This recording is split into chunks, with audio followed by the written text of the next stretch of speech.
Day 2 and 3 reactions from the NFL draft. That's what we're talking about today on Stealing Bananas. I'm Ben Gretch. You can find the Stealing Signals newsletter, bengretch.substack.com. With me, as always, is Shawn Siegele. You can find all of his great work over at RotoViz. Over at RotoViz, you're going to find the update to his... It was a top 40 pre-draft. It's a little longer post-draft. I've seen the update. It hasn't quite posted at the moment that we're recording this, but he... kind enough to send it over. It's fantastic. New rankings for all your rookie drafts. So that by the time you're listening to this may already be up on RotoViz. Make sure you are subscribed there.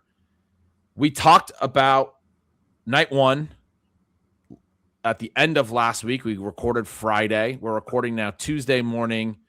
We didn't do our live stream day 2 show that we've been doing the last few years. I got several people reaching out, asking us about that, Shawn. I'm glad that you guys enjoyed that so much in the past, that content. But then after we didn't do it, I also got some comments that were like, hey, are you guys going to talk about day 2 and day 3? So here we are. Usually we record later in the week. We're doing an early week recording so that we can talk through the day 2, day 3 landing spots a little bit.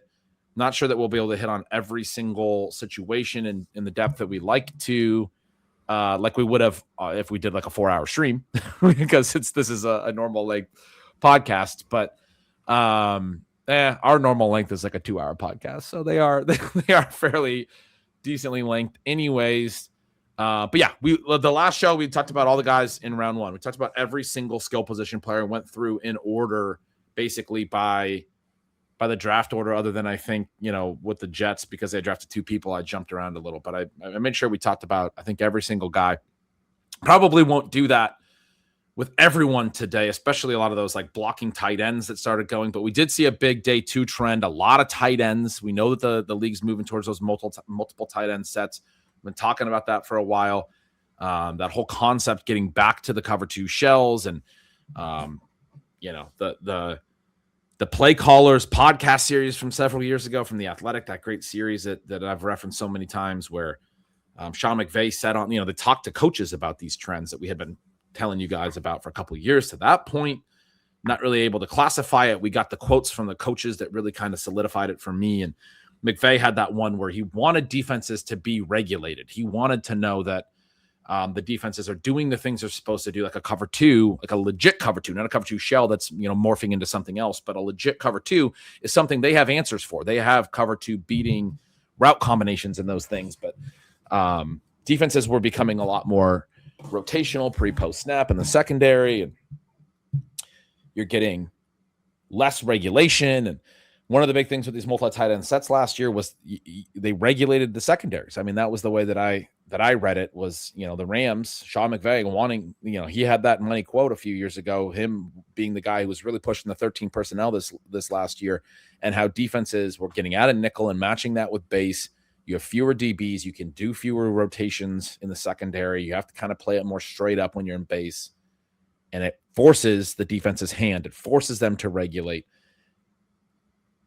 I don't know why I'm off on this tangent, Shawn. We're going to talk more probably about the wide receivers and the running backs and the things that landed. But a lot of tight ends on day 2. It was one of the big overarching macro notes for me when I was looking through it and following along. A lot of teams want to be able to run 12, 13 personnel, try to get defenses into base, get fewer DBs on the field, and create these looks. And this is the way I think offense is going to be played now in this next era of the NFL. Sometimes what we saw last year, some of the good offenses, when we looked at, I used to look at pass rate over expected as a really important stat, and I still think it is important, but we saw some of the really good offenses actually have pretty significant PROE, significantly negative PROEs. They were running the ball more than the data would suggest they should.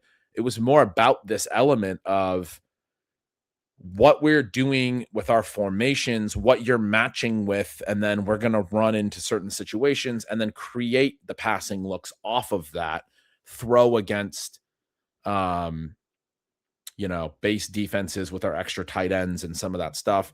It's tough for fantasy, the multi-tight end looks. I mean, one of our favorites, we could probably jump in there, is Eli Stowers. We ended the last show wondering where he might land. He lands in Philly. We're going to get the multi-tight end stuff, but we're also not going to get enough route volume, I think, for him to be a superstar in fantasy. It would have been nice if he could have landed somewhere where he had more of an upside on the overall routes. We texted a little bit after that pick that, Philly's a little bit frustrating at this point because they know how to, they take the good players. They know what they're doing. They take a player that we want people to like. They understand that there's value there at pick 54, but they also have Dallas Goedert back. They also took Mekhi Lemon in the first round. And so now you have Devonta Smith and Mekhi Lemon and Eli Towers and Dallas Goedert. And suddenly, Jalen Hurts, Kinesis, these are two rookies we wanted to be really excited about, but now suddenly it's tough for them to step in and have really big roles. Yeah, you talk about the tight ends, man, and I believe 21 were drafted. That somewhat hilariously didn't include the tight end with the most air yards or the tight end with the most yards after the catch. So evidently the NFL thought they could find 21 other guys. But could they block? You have, I believe, 4 teams taking 2 tight ends. You have a bunch of teams, including sort of, as you were referencing, teams like the Jets who take the first tight end, the Rams who made a bunch of crazy picks but take a tight end in round 2, the Bears who take the next tight end, pick 69. All of those teams took a tight end early in the previous draft. So you have teams taking 2 this draft, teams taking back-to-back, relatively valuable tight ends. The tight end position is definitely a thing as we go forward. And it's interesting to kind of parse the different types of usage that you're going to get, because you got the Jaguars taking someone in round 2 where the scouting report is basically that if you want to find the justification for this guy, you've got to go deep into the weeds. I don't know if that's good for a pick who goes number 56, but then they come back and they actually take a pretty interesting receiving tight end at 164. So it's not like the teams don't have a sense of, what the different tight ends can do, whether or not they're using their assets optimally is a bit of a different question. I do think it's rough for the rest of the NFL when you allow the Eagles to get Lemon, and then you come back in the second round and you allow them to get at pick 54 one of these guys who could be a Trey McBride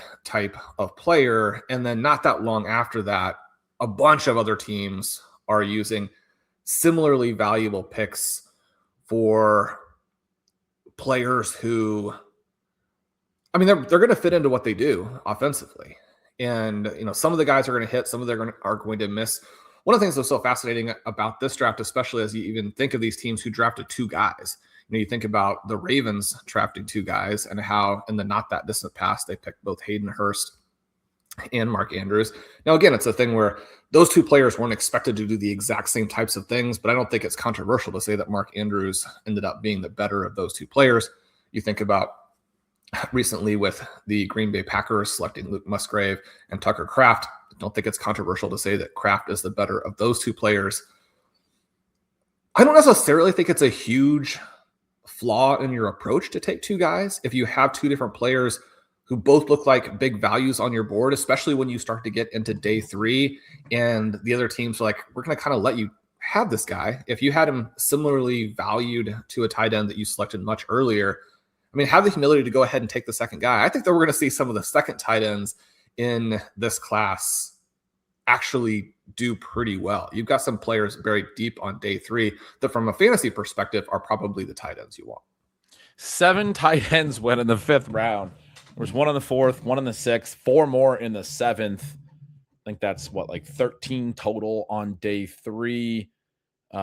We had 4 in the 3rd round. We had 4 in the 2nd round, 8 total on day 2. Sadiq was the lone round 1 tight end, and then Stowers was the second one off the board, 22nd pick in the 2nd round. But we did get a quite aggressive run in the 20s of the 2nd round, and then the early part of the 3rd. So there was a tight end at pick 22 of the 2nd, 24 of the 2nd, 27 of the 2nd, 29 of the 2nd, the 5th pick of the 3rd, the 9th pick of the 3rd. There's no compensatory picks after round 2 yet.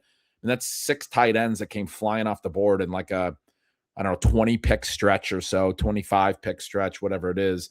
And then another huge run like that in the 5th round. And you're talking about how some of the teams double dipped, right? They went one, they went to the other.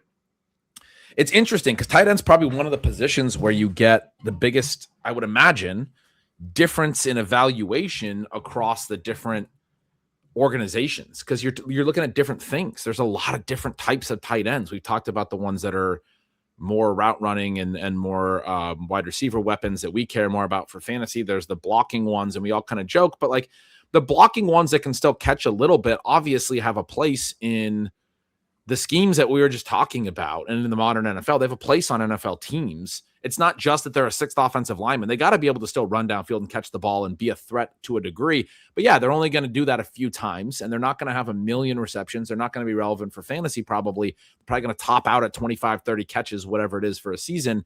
And yet, if you can at least offer that element in addition to being like a 6th offensive lineman level of a blocker, that's a really good, useful piece, particularly with what we're seeing as the major trend right now. And so obviously there were some teams that really valued those players, but we shouldn't care for fantasy. But then, as you said, I mean, what is it, what's going to win out? What's going to prove to be more relevant? I do tend to think that the actual receiving stuff is more relevant for the value at the position. It's not just blocking skill. Like if you really just want to block, like for the most part, you could just bring in a 6th offensive lineman. Like that is legal. You can have an eligible offensive lineman out there if all you're doing is just blocking. Like these guys need to have the skill set to go run the routes, to go catch the ball, to have the yak. Those are the in-demand skills that, I mean, obviously blocking is a multifaceted thing as well, and takes different, talents with different, speed rushers and bull rushers and whatever. But I think there's a lot more room for upside on the receiving traits, at this position. And so anyway, it's a fascinating thing of this very as deep. You look at the tight end, you look at wide receiver, this class has gotten so much criticism for being so incredibly weak. And yet one of the things you see with the flurry of wide receiver picks, and certainly what you're seeing with these tight end picks, is that there's a lot of athleticism sprinkled across those two positions in this particular draft. It doesn't mean that all of the athletes will hit, but especially when you're looking at a few of the names who do have some flexibility and who are doing the blocking elements you talked about. One of the most fascinating picks for me, and somebody who is incredibly difficult to rank, would be Sam Roush, the player Chicago took with the 69th pick, as I referenced. I mean, this is a guy who averaged 45 yards per game in 2025, some gaudy numbers after the catch, 96th percentile explosion at 6'6", 267 pounds, right? So this is not one of the, 6'3", 245 players, plus blocking grades. He goes into the situation with Chicago where obviously they're already pretty loaded at tight end. And you have this question of, is he mostly going to be an inline tight end? And is he even going to play? And when he does play, how long do we have to wait? But I mean, those are some of the fun elements of having a class that is very deep as you work through that position, and a position where you could potentially get value late in your rookie drafts. And the other kind of interesting thing is that even though this was a bad draft for quarterbacks, it's a bad draft, but then within the context of this group of guys who kind of went late to teams that don't have a QB, you can make a pretty good argument that those players are undervalued compared to where they might have gone historically. And so you can also pick some QBs late in your fantasy draft. I mean, the portion of this draft that is incredibly weak is from about the 110 to the 206 in terms of what type of value you would normally get. I think outside of that, the draft is pretty normal.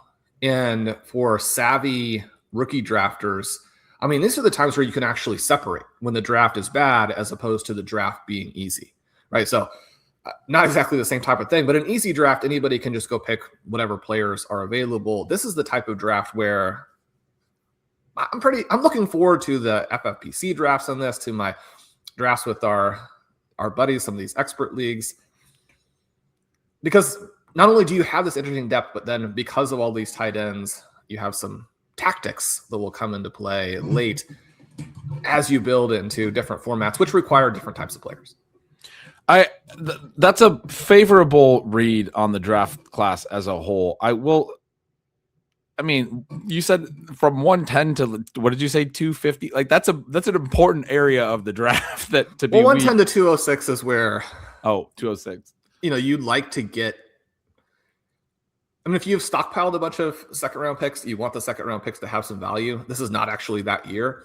If you are a rebuilding team and you have the 101 and the 201, you'd like for the 201 to essentially be a second first round pick. It's really not that kind of year. So it certainly will hurt you in some key situations. When you said 110 to 206, I thought you meant the actual picks in the draft. You meant the rookie draft 110 to the 206. Of course, that makes sense. I would push back and say that I don't think the top 5 is as strong. You think the top 5 is as strong as a typical draft? Well, we've had some drafts in the recent past where I think you could make the case for a lot of guys with the top pick. I did the series a couple years ago arguing for, basically 5 guys, through Drake May as being potentially the 101. We don't really have that type of a draft, but one of the things that helps me a bit is when I go back, and it's just a very fun exercise to do, but when I rank the previous decade, like a full decade of draft classes against each other, and one of the things that you quickly find is that most of the draft classes are not that strong, and that many of the players that we tend to think about as rounding out those classes did come from rounds 2, 3, and even occasionally deeper from the original rookie draft. And that's an important thing for me. That's because that we know that the expected value of a round 2 pick or round 3 pick is very low, and your miss rate is extremely high. But it certainly doesn't mean that those picks are worthless. In order for a draft class to be good, you usually have to have them filled out that way. That's probably going to be the case this year. And one of the things that's frustrating, as we talked about in the previous show, is I think the landing spots hurt almost everybody who was going to go in round 1. And that's a bummer because you're really thinking like this class could be okay if they land in good spots, but then they did not. And even that was somewhat anticipated when you kind of block it out like we did in the show before the draft. I think it's all right, man. I think we're going to see some guys make some real noise out of this draft. I think there's going to be some that makes a noise. I don't think you can just throw out the baby with the bathwater kind of a thing. But, I mean, we don't have an RB2 really. Like, obviously, we do get Jadarian Price. I was telling you before the show, I think I'm going to wind up a little bit higher on him than most. I'm seeing him outside the top 6-ish. But to not have a second running back even go in the top half of the first round of rookie drafts in a class that doesn't really have massive QB presence up there, right? You have Fernando Mendoza, but that's it. Is a little bit shocking, I think. And I think I would make the case that Price belongs up there, frankly, but that's maybe a case for another day. But yeah, like I was talking negatively about Tate. I got some feedback from a friend who has a 103 who's like, I was listening to the show and I have the 103 and I expected to go love Mendoza and I'm not feeling great about the fact that I have the 103. And I was like, no, I mean, you can definitely take Tate there. He got top 5 overall draft capital. There's reasons to like him. He's a 3-year early declare, this, that, and the other thing. I just think he has more red flags than a guy. And I also think that the wide receiver profiles were weaker this year. I don't think he would have gotten top 5 draft capital. Wide receiver is one of those positions I think the NFL is still going to draft high, even if there's not great wide receivers, because you just have to take more and more wide receivers every year. Kind of like offensive tackle, kind of like edge, kind of like QB. Like sometimes those guys miss in the top 10 because the best ones are going to get pushed up because you know it's a premium position and you draft for need and like you're like, whatever, it's a down class. I'm still going to take the very best one because I don't pick in the top 10 every year or whatever. I don't think Tate in a normal class would have been the 4th overall pick. I don't think a lot of people are making that case necessarily. But to me, that does have actually other good receivers in this group. And so I think we end up getting calibrated weirdly if we look at where he goes and say it must be bad. Yeah. That's fair. I mean, we have seen a number of classes in the past. You think of the John Ross, Mike Williams situation. I mean, you get guys who are, Tate at least is almost certainly, I say almost, when we talk about how he's got some red flags, he's got some ceiling problems, he's still most likely to hit, and to hit from the perspective of being good, probably not great, but being good, Where, I mean, we've had some draft classes in the past where there are guys taking the top 10 where you're like, the most likely thing here is actually that the player misses. And it's easier to say that in hindsight, because now you can be like, I don't have to worry. People are going to come back and be like, you thought Kevin White was going to be terrible and he's like the next Calvin Johnson. But the reality is that there were guys taken really early where just even the most likely outcome was a miss. And I don't think that we have that for these guys.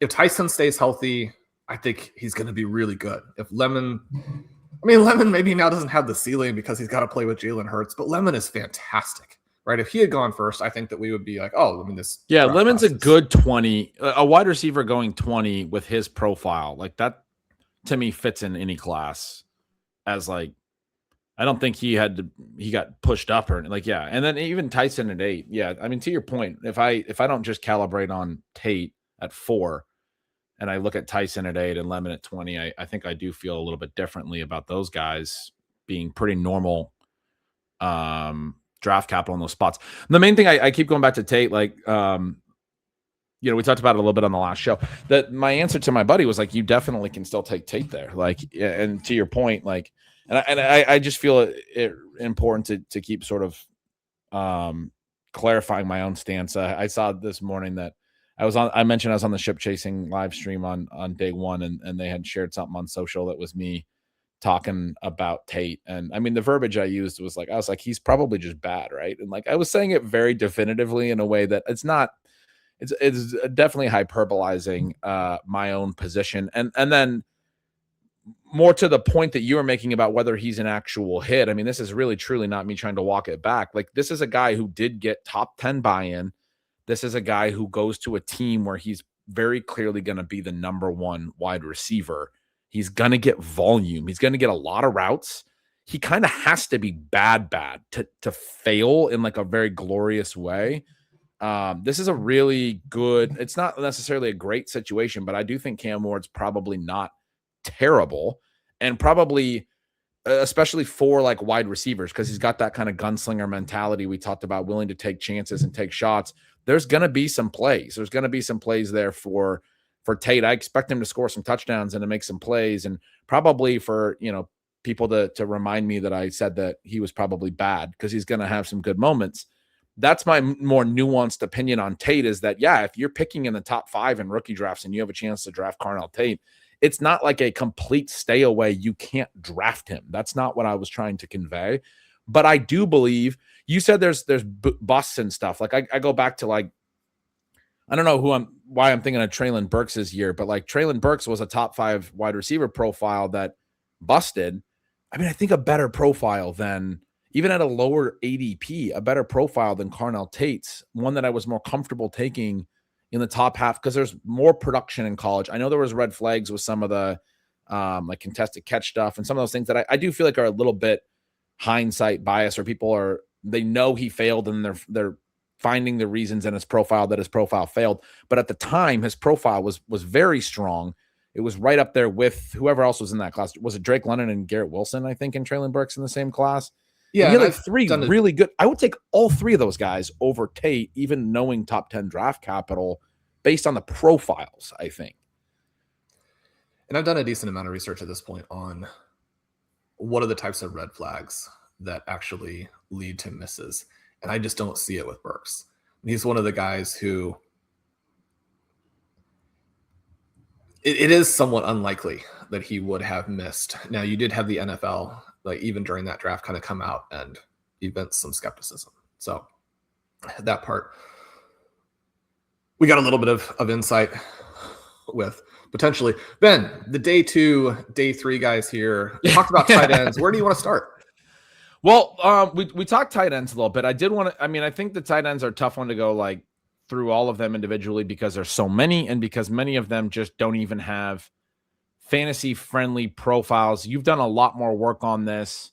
I was going to ask you sort of like, who are some of your favorites? That's also tricky because it's a big list, but like, okay. So we can start with Stowers for sure. The landing spot, not great. Max Clare, I believe is how you say the last name right, from Ohio State, was one of the pre-draft notable names for fantasy. He ends up going later in round 2. You mentioned Roush, who's I know one that was a little bit interesting, but like it's nice to see Ben Johnson and Sean McVay continuing to add to the tight end thing. These are forward-thinking offensive minds. It's also not ideal that he goes to a depth chart that already has Colston Loveland and Cole Kmet. We think are both very competent tight ends. I mean, it's going to be tough for him to be more than a rotational player probably there. Oscar Delp from Georgia went early in the 3rd. That's another name that's been out there. I saw some people that are excited about the Eli Raridan Notre Dame guy late in day 2 at the end of round 3 to the Patriots. Are those some of the more interesting receiving profiles on day 2? Are there other guys that stand out? Like, who are some of the big names that you're looking at? Yeah, so you mentioned Claire. He has the really nice 2024 season on a per route basis before he ends up transferring to Ohio State and doesn't get quite as much action there. Obviously, they used a pick last year on Terrence Ferguson, and unlike the situation with Fannin, he did not immediately make friends with the fantasy community by scoring a lot of points. But when you think about where they will be in the not too distant future with Colby Parkinson potentially moving on, if Ferguson misses especially or becomes just a guy, I mean, you don't have to, be someone that your team is looking to cut in order to still be in that range where it opens up someone like Claire to be a receiving threat. Certainly that one, based on going in the 2nd round and that production in the profile, and even sort of the enthusiasm people bring from the Devy community, he's going to go in a range that suggests future production. I really like Delp. He's somebody who has a little bit of that Puka Nacua element that you've mentioned a handful of times, where the collegiate team really didn't seem to know what to do with him. And this is one of the things with Georgia's team that is so loaded, but ends up not really doing much offensively. They are looked at with quite a bit of scorn, I think, in some of these college football or and/or scouting quarters, where maybe they don't do as much for their guys. But when you dive into where Delp actually was on a per route basis, he's up in that sort of 1.9 range for SIS, which, I mean, one of the ways to do the translation is probably to back that off like 0.3, 0.4 if you're talking about, mostly looking at PFF numbers. But in terms of where tight ends are, that's certainly not the elite area. But when someone has done that consistently across multiple seasons and then comes out and, has this pro day where he's putting himself kind of in that Stowers category athletically, I think you look at that and then see a day 2 pick. And this is the one I kind of wanted to ask you about here in terms of what that would mean for the Saints. So if we move back from the tight end position for a moment and look at a team basis, the New Orleans Saints may be the most interesting team in the 2026 draft. They make the selection of Jordan Tyson, which I believe was probably the best / most exciting pick at the receiver position. Now, Tyson had some red flags in 2025 just in general, and then also has the injuries. But he's probably the biggest upside wide receiver. They come back and are the team that takes the plunge with Bryce Lance. They come back later and they take a special teams guy in Barrion Brown, where one of the things with this incredibly athletic receiver class is that you do have a number of players who maybe are a little bit more size challenged and never really did get going at the collegiate level, even production wise. So you're thinking, if you can't produce in college, you're probably not going to produce in the NFL. But then you look at their special teams and you're like, I mean, these guys can play some special teams. Brown's someone who actually, as a freshman, way back in 2022, was pretty exciting.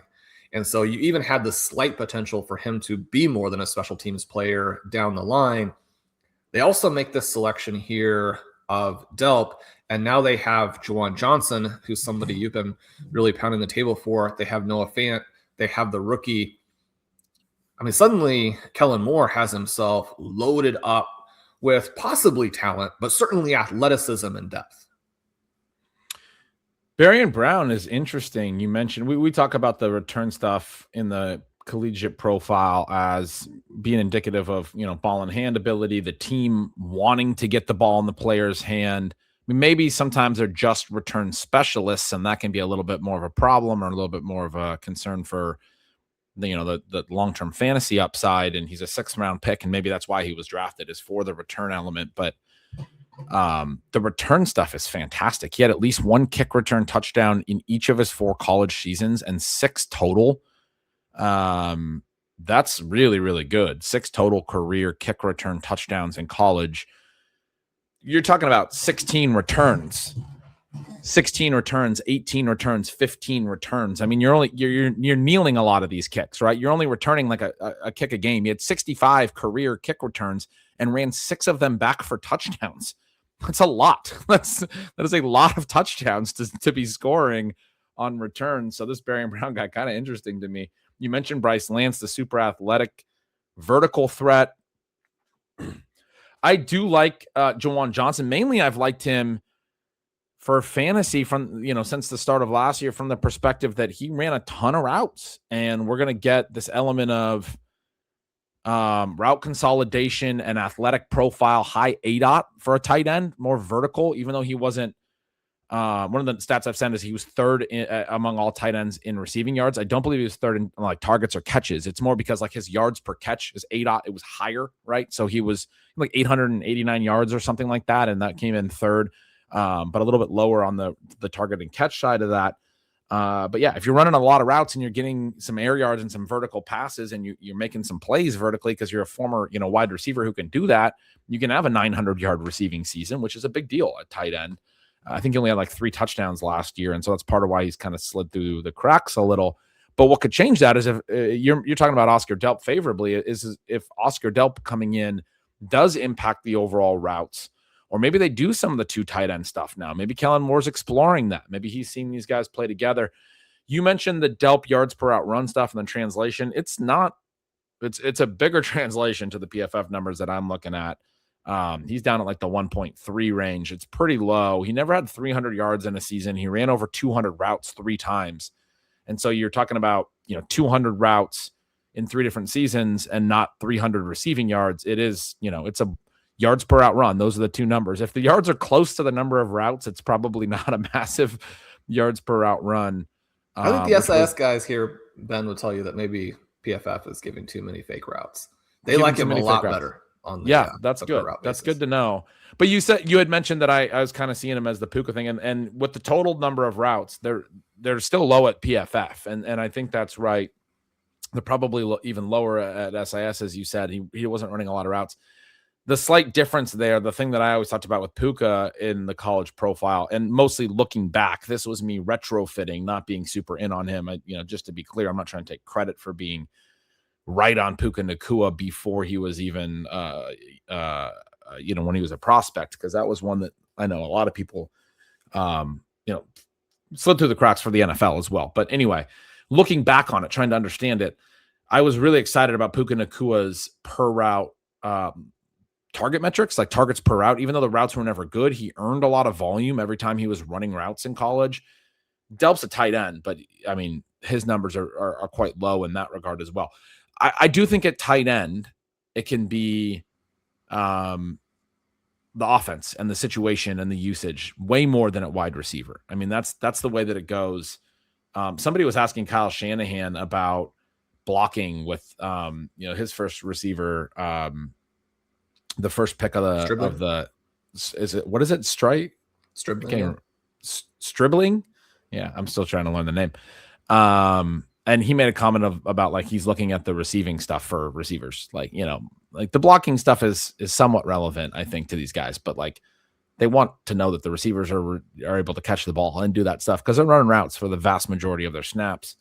And when they're blocking, a lot of the times it's just out on the perimeter on their cornerback, and it may not even be a block. Like it may, an inside run and you're way out here. They kind of just go hug each other or high five. Certainly you want guys that are blocking out there in case the run gets kicked out wide and they can, it turns into a big play. But I do think the wide receiver blocking is a little overstated. And so therefore, when you talk about like why wide receivers are drafted, sometimes there's a special teams element like this Barry and Brown comment. That's typically going to be more like in the 6th round or something. But as we talk more about the different positions and we work back to wide receiver and we work back to Dazon Stribling, him being the first pick of the 2nd round was very interesting to a lot of people. And Shanahan was basically like, no, that wasn't because we think he's a great blocker. It was because we think he plays receiver. That is a position where you want to look at what the guy does as a receiver in college as a key part of the prospect profile. It's more right there in the name of the position. Tight end, because he can do both, it can be more usage. Anyway, we talk about that a lot. Interesting notes on Delp. He could be fun. And the Saints, you were asking about the Saints. I think the Saints that's a great draft. I agree in terms of where they needed secondary receiving weapons. They have Chris Olave. Juwan Johnson, again, somebody I like more for the fantasy aspect of it. I don't know that Devon Vele was like a great answer for your next guy in the passing game. You have good pass catching backs. You still have Alvin Kamara on the roster, but even if he's not there, Travis Etienne has always been very competent in that regard. Despite go back to his prospect days, people said he couldn't catch. He's one of those great lessons of, there was a consensus on Travis Etienne that he's bad at receiving, and not a consensus, but a lot of people felt that way. And he has proven that that's complete nonsense because his receiving stuff in the pros has been fine. And so sometimes these evaluations are just not right. But yeah, the Saints, I like what they're doing. I like adding another tight end that you like with some upside there, and then adding a vertical threat in Lance in addition to Tyson, who can do a lot of the more like intermediate. You're getting the layers, right? Like I think Lance's athleticism as a number 3 receiver, and like Olave, you're trying to get him more involved, I think, in the short and intermediate. We saw last year's ADOT come down. The first couple of years, Olave was mostly just a deep threat. But they add that with Lance, that little sort of over-the-top element. My guess with Lance is a lot of his routes will probably be wind sprints, but he'll get some deep shots. He'll be that type of player. But then you get Olave and Juwan Johnson and Jordan Tyson working off of that, working underneath that from a route combination standpoint, attacking the different depths. And then you add in maybe some ball in hand ability, with the 6th round pick, Brown, that you were talking about. It seems like a really fun combination. Vele can also do some stuff in the intermediate range. They're going to have a lot of options. They have a lot of redundancy, which you like to see in a 17-game season with injuries and those things, that you're not just stuck with one archetype or like one answer for a specific archetype, and then an injury happens and you can't really run your offense. So Saints looking good. A lot of optimism there with Kellen Moore, and a lot of opportunity for Tyler Shuck, who I do think is going to be competent and be fine. I've talked about him as an older player that I don't know about the development ceiling being as high when you talk about where he was at already in year 1 with some of the numbers. Like you want to see growth, and it's harder to see that growth at his age. And at the same time, a lot of weapons around him, a great offense. So I agree. I think the Saints did really well. Let's go back to the tight ends and kind of wrap back around, though, because I was talking about a lot of the day 2 guys. You mentioned Delp, you mentioned those guys. I see in your rankings you have Justin Jolly, the 5th round pick to the Broncos, as one you really like. Josh Cuevas, the Ravens 5th round pick, another one. So a couple day 3 guys. You talked about this a little bit in sort of the intro as we were working through. A couple day 3 guys that you like as maybe like round 3, round 4 type rookie draft picks, more like potentially even round 4, but names to know that are relevant later in your rookie drafts. Are there others that really stand out for you? Yeah, well, you mentioned Raritan. He goes to the Patriots, and I certainly think the Patriots are in the process of building a team that will be able to do the things that they weren't able to do in last year's playoffs. You think about Hunter Henry as being a 32-year-old tight end on the last year of his contract.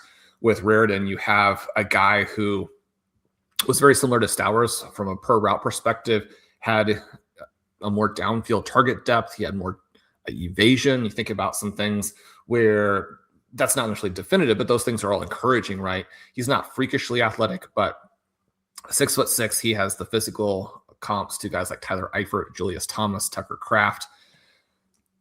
All of those pieces together, along with where they selected him, you certainly have that name that you want to keep an eye on late.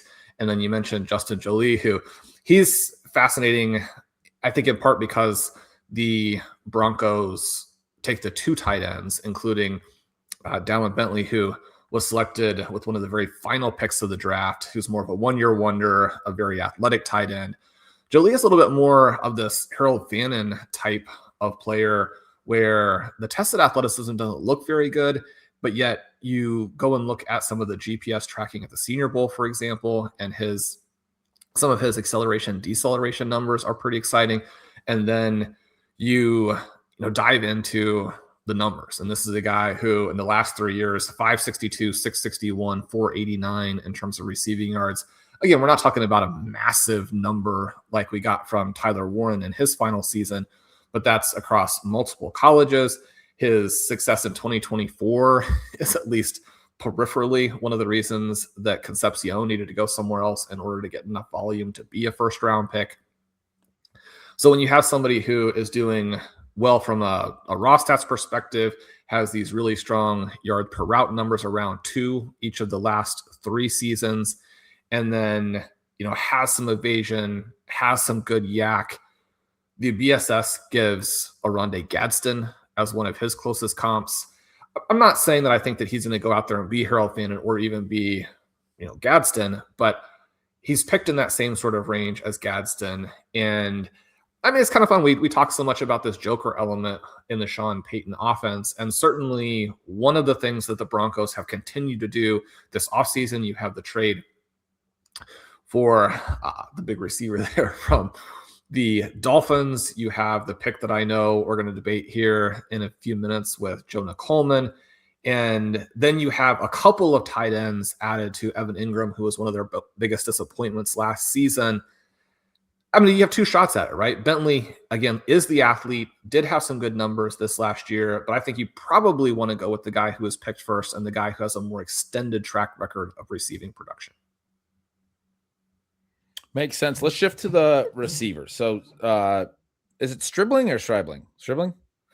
Yeah, I think we got Dejon Stribling. Dejon Stribling. I was not a name that was on my radar pre-draft. And I mean, other than I probably should have been on my radar, but I think it was a surprise pick at 33. I was going to say that's probably the case for a number of other people. He was not necessarily expected to be the next wide receiver to go. And that's why you get the questions about, hey, was this a pick for blocking or some of these, these questions? He's a player that played 5 years in college, actually ran his most routes his very first year.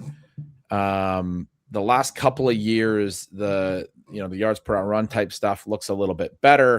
A lot of air yards in 2024. The ADOT falls back down in 2025. It's kind of a different profile, but still productive. So there's some stuff there that's like definitely interesting. Some interesting ball in hand stuff that last year when the ADOT had fallen. And so one of the big things for me that I think is interesting is the Niners move out of round 1. We talked about it on the last show. They landed at the first pick of day 2. They had all day then to hear calls about potentially trading out of that pick. I'm certain they got offers and had discussions when they had so many hours to sit on the clock to start day 2. Ultimately, they did not want to take anything other than take this player who argues that they really like him. Now, the Niners have a track record. You want to zoom out and look at teams. The Niners have a track record of these day 2 picks that are, they think player fits. They think more sometimes, how the player fits into a scheme more so than the level of talent. I think they think archetype and some of those things. And then they get the player in to camp and they find out the player can't really play. And that's happened enough times to make that sweeping assertion, I believe, especially at the running back position. Several day 2 picks in recent memory have not really done anything. Day 3 picks in some cases. This is a guy that I'm hearing a lot about the Jauan Jennings role. He's going to play right away, potentially, in a role that could have the upside to it that Jauan Jennings had in 2024, more so than 2025. But that the player is very similar in that regard. At the same time, when we think about like archetypes with prospects, Sean, one of the things I've always remembered is like the players can be very similar to good players who hit within that archetype, but the things that make a good player good and a bad player bad are so marginal and so fractional. The players can look like frankly very close to other similar players and yet just not be as good, not have the little bits or the little fractional things. I think you can get into a lot of trouble being like, this guy looks like that guy on tape, because within any type of archetype, there is a ceiling and there is a floor and there's a lot of other outcomes in between. And again, yeah, the guy can look just like somebody else and still not be anywhere near as good. Is this a profile we should get excited about? Is this another 49ers reach? Well, it's certainly another 49ers reach. I do think that almost anyone who gets picked in this range is going to get tagged with some reachiness. We knew that there were just going to be so many receivers drafted probably on day 2, which did turn out to be the case, but certainly, by the end of, say, round 4, and most of them were going to be based at least a little bit on hope and then athleticism. And the guys who go at the beginning of that range are going to look like bigger reaches than the ones who end up getting pushed down a little bit. You mentioned all of these picks the 49ers have made. They may be feeling a little bit more optimism or confidence after a similar type of reach in Ricky Pearsall has worked out okay. We're still early enough in that one with all of the sort of adversity that he faced as a rookie that it's hard to say that for sure. But he was someone who was going to be a very old rookie, was extremely athletic, didn't have much production, and yet the final season was just enough that you could dream on it. Again, this is early to take someone where it's a dream on it kind of profile, but you're talking about 6'2", 207, 4'3", 640. It's an athletic profile that comps to Chris Godwin and Brian Thomas. Obviously, we know that they were able to put up some numbers. And this kind of gets back to your point. If you can be very similar to someone and not that guy because you're just not quite good enough. And that's where you are with Stribling, where you don't have the raw numbers or the per play efficiency really in any of his seasons. And yet you do have someone that you can look at and dream on because, as you mentioned, 2024, a lot of air yards. You want to see a guy who is big and athletic be able to generate some air yards. The problem there is that almost none of those passes were completed. And, you can put a lot of that on the QB, but his 63% on target catch percentage on those deep targets in 2024 is also obviously terrible. You have him playing out wide, which a lot of the teams are going to love. You have 2025, shows off much better hands. He's awesome after the catch, right? 409 yards after the catch, 172 after contact, the 15 evaded tackles. When you work through some of those elements, it's easy to see a guy where you're saying, okay, all the different things that he can do are exactly what we want.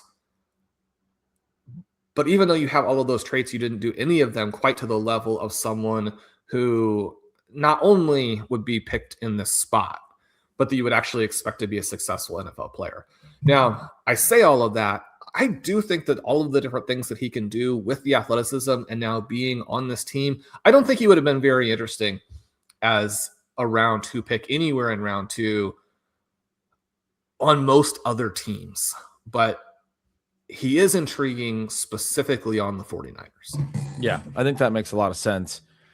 Just to put some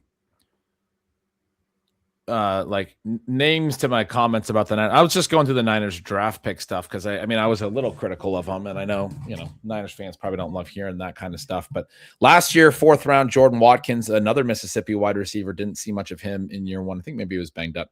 Jordan James, 5th round pick. The year prior, Garendo and Jacob Cowing were 4th-round picks. Cowing's definitely been hurt. I loved that profile. I thought that was a fun pick. And Garendo was good as a rookie, but then they stopped using him in year 2. The last couple years, not so bad. But 2023, Cameron Latu was a 3rd-round tight end that never played a snap for them. His first snaps came this past year for the Eagles. He played about 100 snaps. 2022, they had 2 3rd-round picks, offensive skill players, Tyrion Davis-Price and Danny Gray. Neither really did much. 2021, you obviously have the Trey Sermon pick in round 3 that a lot of people think about. And then before that, they had some good picks. They had Debo in the 2nd round in 2019. They had Brandon Ayuk as a late 1st in 2020. Jawan Jennings was a 2020 7th rounder. So they have had some hits, but Jalen Hurd was another one in 2019, a 3rd-round pick that basically never played. Like a lot of these guys never even like really got on the field. Dante Pettis back in 2018. A 2nd-round wide receiver, has bounced around a little bit, but never really done much. The John Lynch era has included a lot of 2nd, 3rd, and 4th-round picks, like high day 3 picks that it's not just that they haven't necessarily panned out. It's like a lot of these guys haven't even gotten onto the field and gotten snaps. And they were reaches and they were profiles that a lot of people felt like weren't going to be very good. And so the fact that they haven't even really been able to earn playing time when they've gotten into camp and those things, certainly a little bit of a trend there that I'm sure they're hoping to undo. And you think about all of those selections and you think about how lucky the rest of the NFL has been, because if they drafted like the Eagles, they would simply be winning the Super Bowl every year. Even with how much luck and variance goes into that, then they would be doing what the Patriots and the Chiefs have sort of done over the last 20 years. You mentioned Deebo Samuel and Brandon Ayuk in there as well, which I think are fun and interesting names in that those players had good profiles, but especially at their prices, they also had red flags the 49ers were willing to overlook when many teams might not have been willing to. And when those guys hit, you again kind of get yourself in the situation where like, we've taken these risks. We proved to ourselves that we are, it's not even smarter than everybody else. You're not trying to say you're smarter than the next team. You're saying you know what works for you. But that can be as problematic as just out and out saying you're smarter. If you take some risks and they work out, and it encourages you to take additional risks when maybe there were other routes you could have taken. Now, I mean, Denzel Boston was the guy who was still available there that most people had in the 1st round. That would be kind of a more obvious type of selection. If you're out on him, I don't know that there's anybody else who is definitively a better pick here. Although some of the picks probably, would have been maybe a little bit safer. But again, that just kind of goes to what this draft is, which is a lot of guys like Stribling who are extremely athletic and had some numbers in their final seasons. I mean, Stribling has 2 consecutive 800-yard seasons for 2 different teams, Oklahoma State and Mississippi State. And if you're looking at that and saying that's close enough, we can unlock him, maybe they can. And if they wanted to take a wide receiver there, they were going to almost certainly end up with somebody who did have some warts. You mentioned Boston. He became the next wide receiver taken with the 7th pick in the 2nd round. He goes to Cleveland. The only other pick in the 2nd round, another guy with Washington Huskies background, Jeremy Bernard, who came over from Michigan State, where he played his freshman year, played his sophomore year at Washington, and then left Washington with Kalen DeBoer down to Alabama for his final 2 seasons. Never really big production. When I watched him as a sophomore at UW, I thought he was fun, but kind of a limited slot player, kind of a ball in hand guy, but not really like that dynamic necessarily. Kind of one of those profiles that I was a little surprised to see as a day 2 guy for some people in this class. And he ends up going in the middle of the 2nd round. And I would argue is maybe, more evidence that there wasn't a ton of names, which you're adding here is, in saying that, if you're out on Boston, the Niners, who are they going to really take? There weren't any others in round 2. A ton of round 3 wide receivers. 1, 2, 3, 4, 5, 6, 7, 8, 9 of the round 3 picks were wide receivers. Some interesting profiles in there, some not so interesting profiles. But starting with the other 2 round 2 guys, Denzel Boston first, a guy you had some skepticism of. He still goes in the top 10 picks of the 2nd round. He does fall out around 1, but that slide ends quickly. And yet I think probably landing spot and capital and expectation wise, there's nobody I don't think that I feel less. I mean, some people maybe fell further, but that I feel like I got even less excited about, especially with some of the profile concerns that you had articulated. After KC Concepcion went to the Browns in round 1, we talked on the round 1 show about how this is like low key a little bit crowded. You have Fannin, Jerry Jeudy still under contract for the next couple years for a lot of money, and is going to run a lot of routes kind of regardless. He's going to be out there. And then you have the really probably pretty rough quarterback situation for fantasy production. Not to say that Shedeur Sanders can't succeed, but if you really do dig into the numbers and look at it, he wasn't necessarily fantastic last year. There's some holding the ball issues, some sack issues that don't translate well to fantasy goodness for the receivers. Obviously, when you're not turning a lot of dropbacks into pass attempts, Deshaun Watson may factor into the QB position again this year. It looks like they're ready to kind of run back last year's quarterback stuff or last year's rookies plus Watson, which there hasn't been a lot of QB upside from those names in the last, couple of years. And so my expectation again, and I've mentioned this every time, is like, it's an outdoor team. They always seem to have really windy games late in the year, the last couple of years. And they got good running backs. I mean, they're going to want to probably try to run the ball.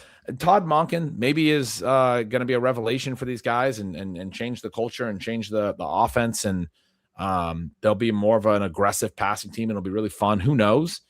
But for me, Boston coming into a team that already has Fannin, has a good profile in KC Concepcion as a first-round rookie receiver already on the roster, then he goes in the second round behind that. He looks like probably a better version of Cedric Tillman, or that would be the idea going forward. But you also have Tillman on the roster somewhere, probably eating up some routes. It feels crowded for a team that my bigger concern is how big is the pie going to be for the receiving weapons? What do you think about the landing spot for Boston? I don't like it. It would not be my preference as a Concepcion fan either. He loses a lot of value and kind of stays in the same range he was at before for the reasons we talked about, which is that once you get into, say, the 110 range in rookie drafts, you're having a lot of trouble finding names that you like. But for the Browns, I kind of love it. You have a team that doesn't have a quarterback, but one of the things that I discuss a little bit in the write-up is like just how much Anthony Richardson has destroyed the market for just hyper athletic, ultra athletic QBs, because Taylor Green's profile is very similar, if not slightly better. Now, the thing that some Richardson fans are going to push back on is that he protected the ball, and that's incredibly important, especially if you're not going to complete many passes. You don't also want to have turnovers, and Green's just like, let's throw it into coverage and see what happens. That's kind of a deal breaker unless you can get that fixed. But they take him late, and they've already discussed that they're going to have packages with him. Now, again, if we're talking about how that washes back on the rest of the skill players, potentially not great at all. But I do think that if you have a team here that, I mean, their defense has been all over the place, but they certainly have a lot of talented defenders, and you've got to kind of count on that when you're building this team out. And then you have a group here where you use 2 picks in the first 2 days, including the number 9 pick on the offensive line. So it's not just they double dipped a wide receiver. They also did it on the offensive line, trying to fix those problems. You want to be able to help Sanders with this sack issue that is very real, as you mentioned. Well, you get better blocking for him, and then you get a variety of options for him in the passing game. You mentioned Jeudy. He's someone who can't catch anything, but does have separation skills. You're hoping that that's the case for Concepcion in terms of separating, but also you have manufactured touch capability there, which, again, if you need to get the ball out, you want to have some players who on the field who can do that. And then with Boston, you have kind of this jump ball guy, right? Where you have, again, not the per play efficiency that you would want from a guy who was being consistently mocked in the middle of the first round. That would have seemed like a big reach. Here in the second round, it makes more sense to draft someone who can go up, get the ball, and also is a touchdown guy, right? I mean, this is someone who scored 20 touchdowns in his last 24 games.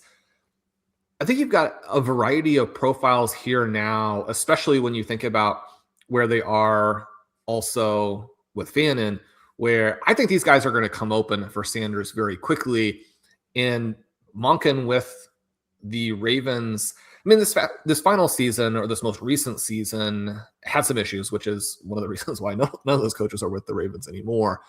But I think that there was some creativity with him in terms of being able to unlock some features for Lamar Jackson. Certainly don't think that Sanders is Lamar Jackson, but I guess I have some optimism about how this offense will work. Maybe I'm just like desperately trying to talk myself out of this being, the cloud of dust with last year's running back. Yeah, the really tricky thing for me, I hear all that, and I agree. I think Monken's not a bad coach, and there's an interesting combination of talent here. The tricky thing for me is just essentially wanting to be pretty selective with the different offenses, knowing the way that last year went, the way that the defenses are sort of winning the battle right now at the NFL level, and knowing that a lot of these offenses last year were just not good for fantasy at all, and you look at the teams that could be the ones that just bottom out and can't really produce much of anything. This feels like one of those ones that could be down there. And when you start talking about the optimism, I'm like, well, so what? They could be like a league average offense. Can they get over the hump of that gap between like the haves and have-nots and actually be like an above average offense? I mean, maybe Sanders takes enough of a year 2 step forward. I'm not like completely out on that possibility, but it feels like a long shot. It feels like there's, again, the size of the pie, the upside of the size of the pie being like a pretty good offense in a league where that's still not like that amazing statistically. And then you have a lot of interesting names to split that up. It's not very fantasy friendly to my like projections based brain. I think when I go through the projections and I have to plug in Shedeur Sanders sack rate and have that impact my pass attempts and then split out the targets, I'm going to be a little bit disappointed. But Jeremy Bernard.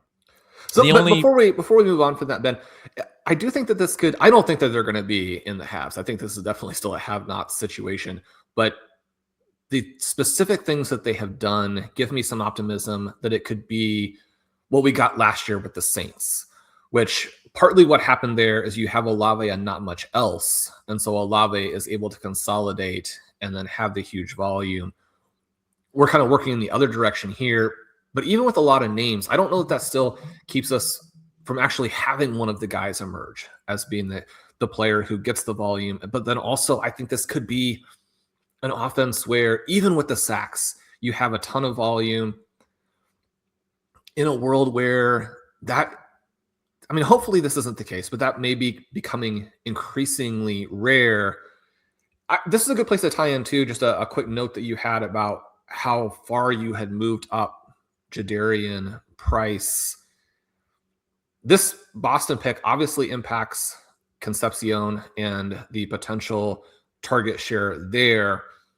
When I was putting together sort of my rankings and discussing Price with the guys in our rankings summit for volume 3 of the rookie guide, and I really suggested Price as number 7. He's going to come out as number 7 or number 8 in the rankings that I do.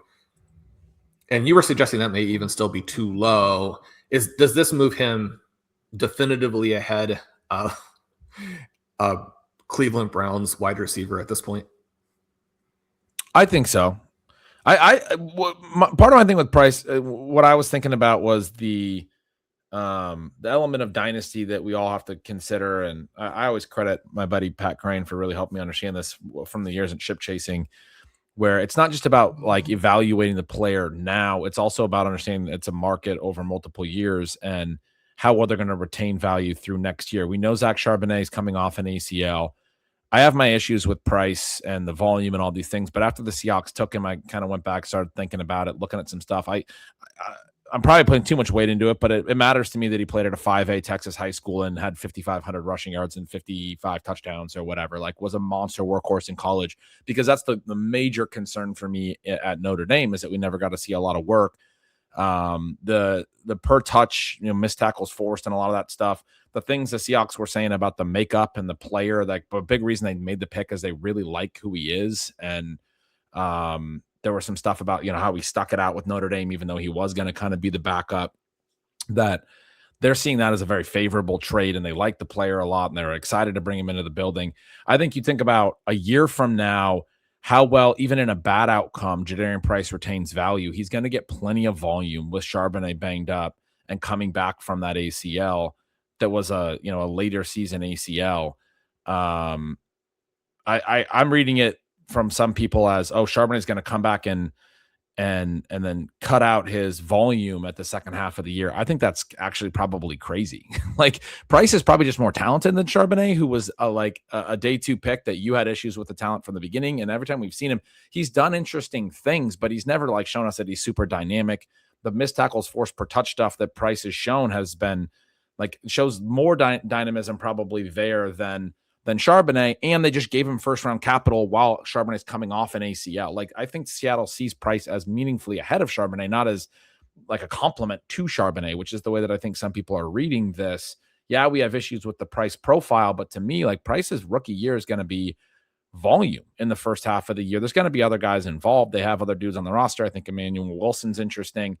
But I do think Price is going to play. He's going to get work, and it's a good offense, a good enough offense that I think he's probably going to have some production. They're going to score points. They're going to lead. They're going to have rush attempts in the second halves of games because they play good defense and, coming off a Super Bowl.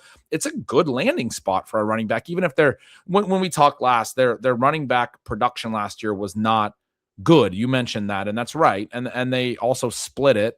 And so there's some concerns there. I still think Price's floor is really strong, and we are moving into an era a little bit where some of the flex decisions we've talked about, Sean, being leaning a little bit more towards running back. And I feel that influencing my thoughts here as well, where I have concerns about the landing spot for Lemon with Jalen Hurts. I have concerns about Tate generally. And I even think that group is I think a first, those guys have more draft capital, but we know wide receiver gets more draft capital. I think Price coming into the back end of round 1 is a running back in a class where, there was a lot of talk about there not being a good second back. I mean, we got a second first round draft pick at running back in this class. I think that's meaningful capital for that position into a better situation than some of the wide receivers are going into. And yes, there's some concerns about profile, but there's some upside in the profile with some of the evasion numbers. And then again, going back to, if you want to go back to some of the high school stuff to try to say that he does have workhorse potential. I think I talked to myself into Price as potentially being in the tier with the trio of first round receivers that are the big talk of, or in, there's multiple tiers kind of there, but depending on your league and depending on, especially if you're in a half PPR league or something, I think you could take Price in the top 5 picks of your rookie draft. I mean, that's would be part of my answer to that question that my buddy was asking me about, can you really, I got the 3rd pick and you're making it sound like I can't take Tate there. And I was like, no, I probably would take Tate there. I probably would. I would take Tyson before Price. But the other guy that starts to get interesting to me at a point is Price. Probably at that point where Lemon's at. I probably have Lemon and Tate and Price and maybe Mendoza, relative to quarterback needs and the specific format. Because Mendoza might be higher depending. But anyway, that would sort of be the tier. I think Tyson's probably the second non-QB. And then I think I would have Tate and Lemon and Price sort of grouped together is the way that I'm thinking about it. Does that seem crazy? Is that too high on Price?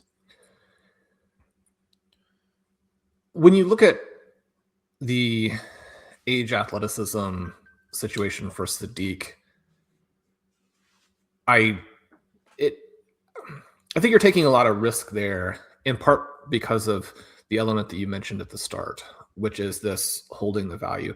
I might look at it from a slightly different perspective of, I think there's risk in that because you have this looming element with Charbonnet, you've got to get off to a fast start, which is not always easy. And we think about last year with RJ Harvey and Travion Henderson, two guys who are just pretty definitively better prospects than Price. The slow start has caused them some problems looking forward, and they didn't even necessarily have that immediate necessity of breaking out in the way that Price possibly does. I also think that when you're talking about a 23-year-old running back, that there are some issues with holding the value at a high level almost regardless.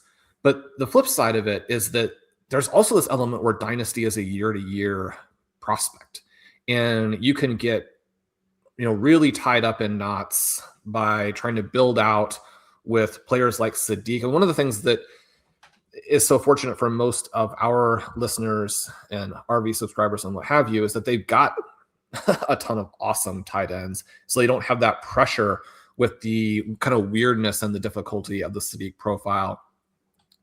You know that maybe Concepcion has some of these risks of, say a Jordan Addison, where maybe that's the level of prospect you are.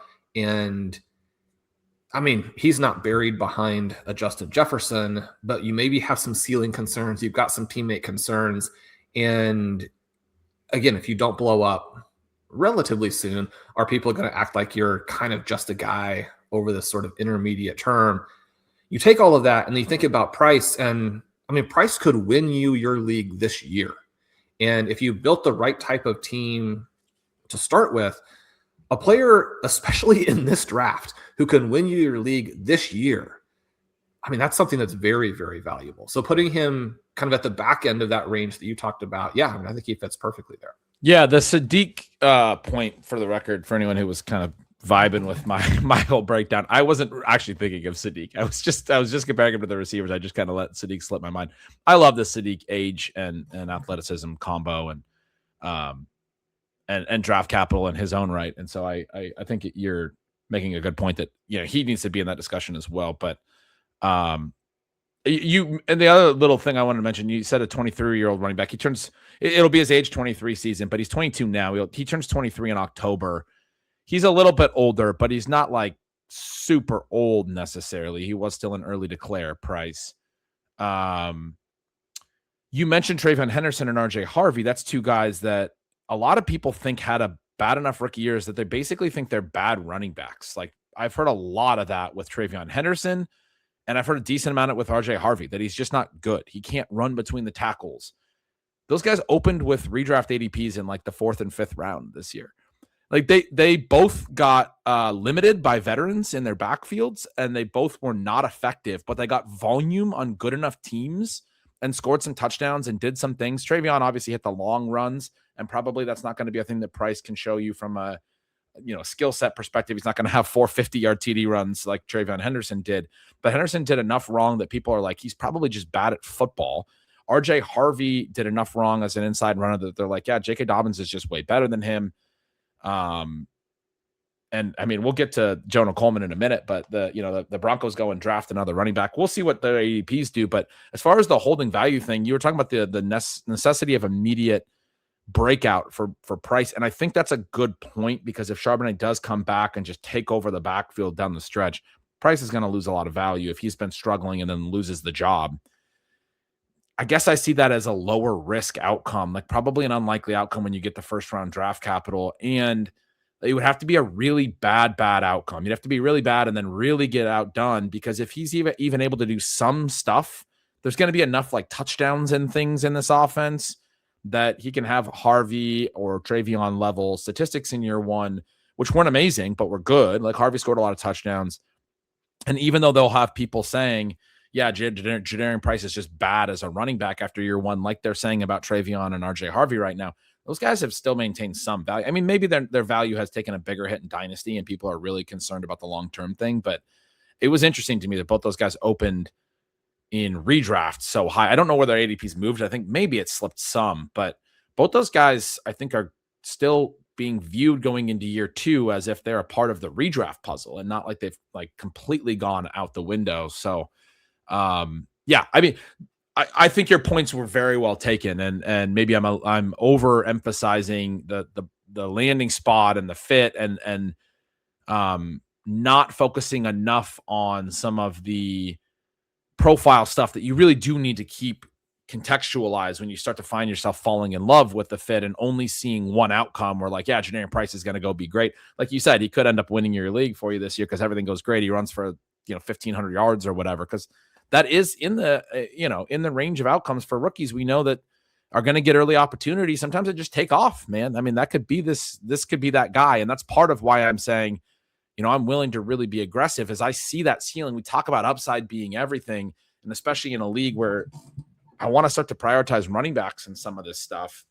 And I'm concerned about the ceiling for a guy like Tate or for Lemon now in the offense, even though I like the profile a lot. I'm concerned about the early ceiling. And then, but I think you still probably got to take those receivers over Price. So like you said, at the back end of that group, it's a really interesting conversation, but I've been seeing Price priced a little bit lower.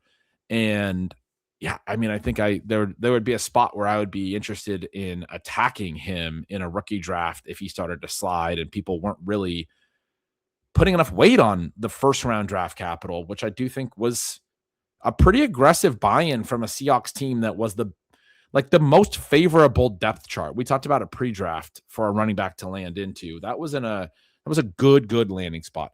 Anyway, let's get back to the receivers. We were talking about Boston. I mentioned Jeremy Bernard.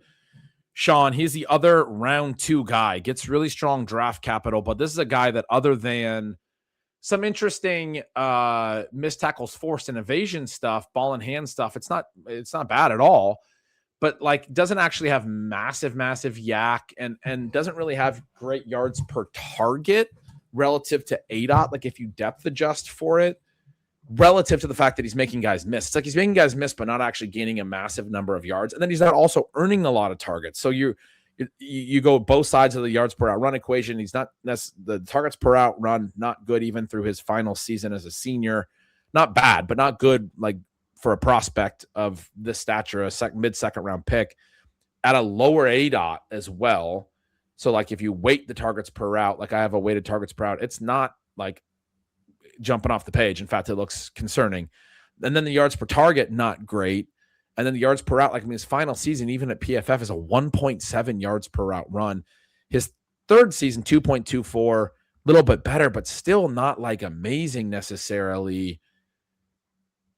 Real concerns with the analytical profile here. The ball in hand stuff, the making guys miss stuff, kind of interesting. But is there anything here with Jeremy Bernard that is hidden, or is he just going to be kind of a role player? I think that if you're talking about hidden, it's probably saying that, look, even though the guys don't really pop because there are so many of them, that carving out this role with Alabama is meaningful. We had a bunch of guys transfer away from Alabama and in order to have some opportunity, and those guys end up getting drafted on day 3 and look pretty interesting. And you're like, well, if those guys look interesting, why does the guy who stayed and kind of led the team not seem interesting? You also have what to me feels a little bit like a poor man's Stribling profile where, I mean, there's just not enough production. And there's, you mentioned the per play efficiency. Like, how does that translate? But yet you do have all of these interesting peripherals, right? Where he's good with the ball in his hands.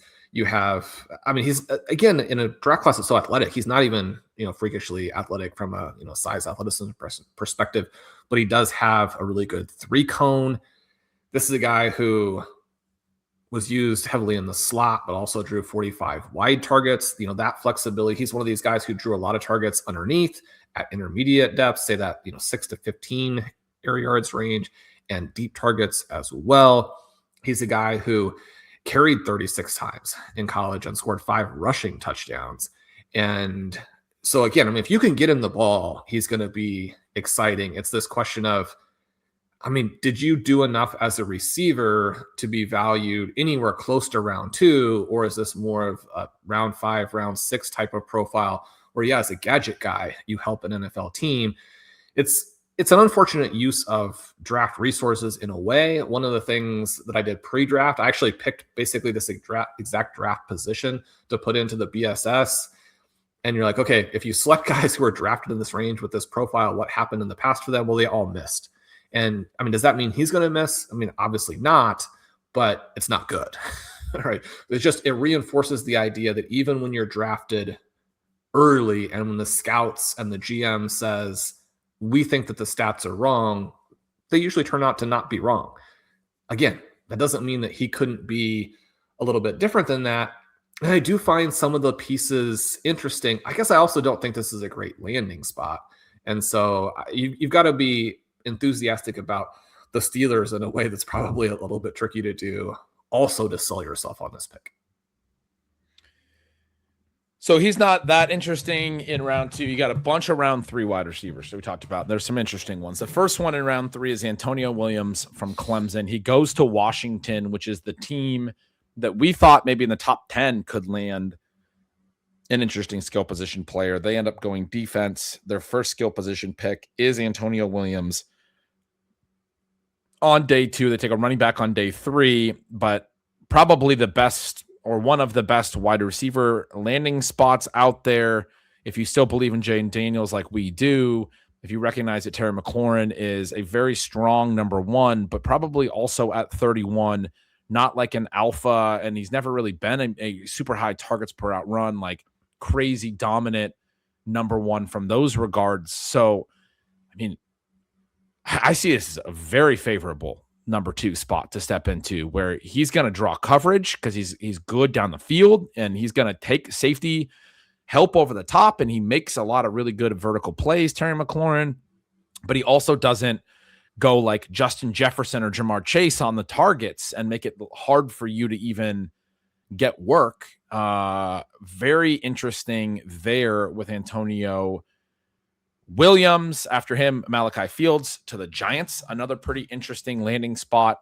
He does have a little bit more of a target dominant number 1 in Malik Neighbors when he's healthy. Caleb Douglas was the third guy, a Texas Tech wide receiver. He goes to another room that is a favorable. I mean, these are the spots that we knew these guys had a need at wide receiver. Some of these teams here, Miami, I mean, man, they come into the draft with Malik Washington and Jalen Tolbert and Tutu Atwell and Terrace Marshall as their receivers. I mean, we're talking about wide receiver 3, wide receiver 4 types, maybe not even wide receiver 3 types.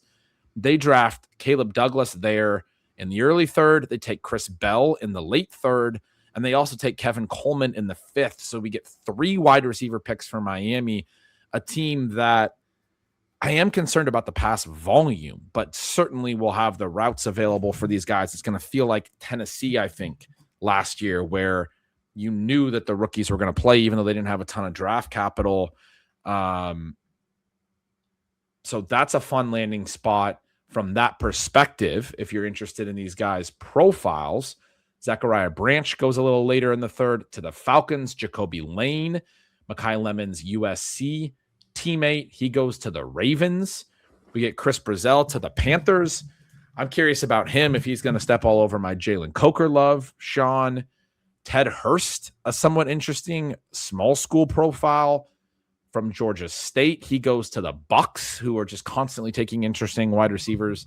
They lose Mike Evans. They do still have Chris Godwin and Emeka Buka and Jalen McMillan. The Bears go Xavier Thomas. They obviously lost DJ Moore, and you start thinking about behind. I mean, they got all these tight ends now, but behind Luther Burden, who didn't actually run a massive number of routes last year, we're expecting him to take a step forward. But behind him, you have Roma Dunze, certainly, who's actually running more routes. So maybe you think of the behind word differently. But Dunze's production through 2 years leaves some to be desired. And yet he's probably still going to be a very viable receiver for the rest of his rookie contract. But behind those 2 guys, they brought in Khalif Raymond from the Lions, who Ben Johnson's familiar with, but they always used Khalif Raymond as more of a number 4. I think that number 3 role definitely available, and you get now day 2 capital for Xavier Thomas. And then Chris Bell was the other round 3rd pick I mentioned, the 2nd round 3rd wide receiver for the Dolphins. So a lot of intriguing landing spots here, Sean. A lot of names that, to be honest, I'm not super familiar with. A lot of the listeners probably not super familiar with. This was not a class with a lot of name value. Not a lot of guys we were telling them, hey, we're really excited to see where these guys landed. We wanted to see how the chips fell a little bit. These are the ones to certainly talk about. This is when you talked about there's going to be some hits deeper. I look at this 3rd round wide receiver group, and I think that, like, good chance that somebody here winds up pretty fantasy relevant. There's a lot of names, a lot of interesting spots. Who are the profiles that stand out the most to you from this group? Well, and it's sort of funny because you look at all these names and you're like, I mean, yeah, most of them probably aren't going to hit, but some of them will. They're super athletic. They're in good situations, and I'm going to get a good price on them because there are so many of. And then you work through, and you're like, oh no, I'm not going to get a good price because there are no running backs and QBs to fill out this draft to create good prices on those receivers.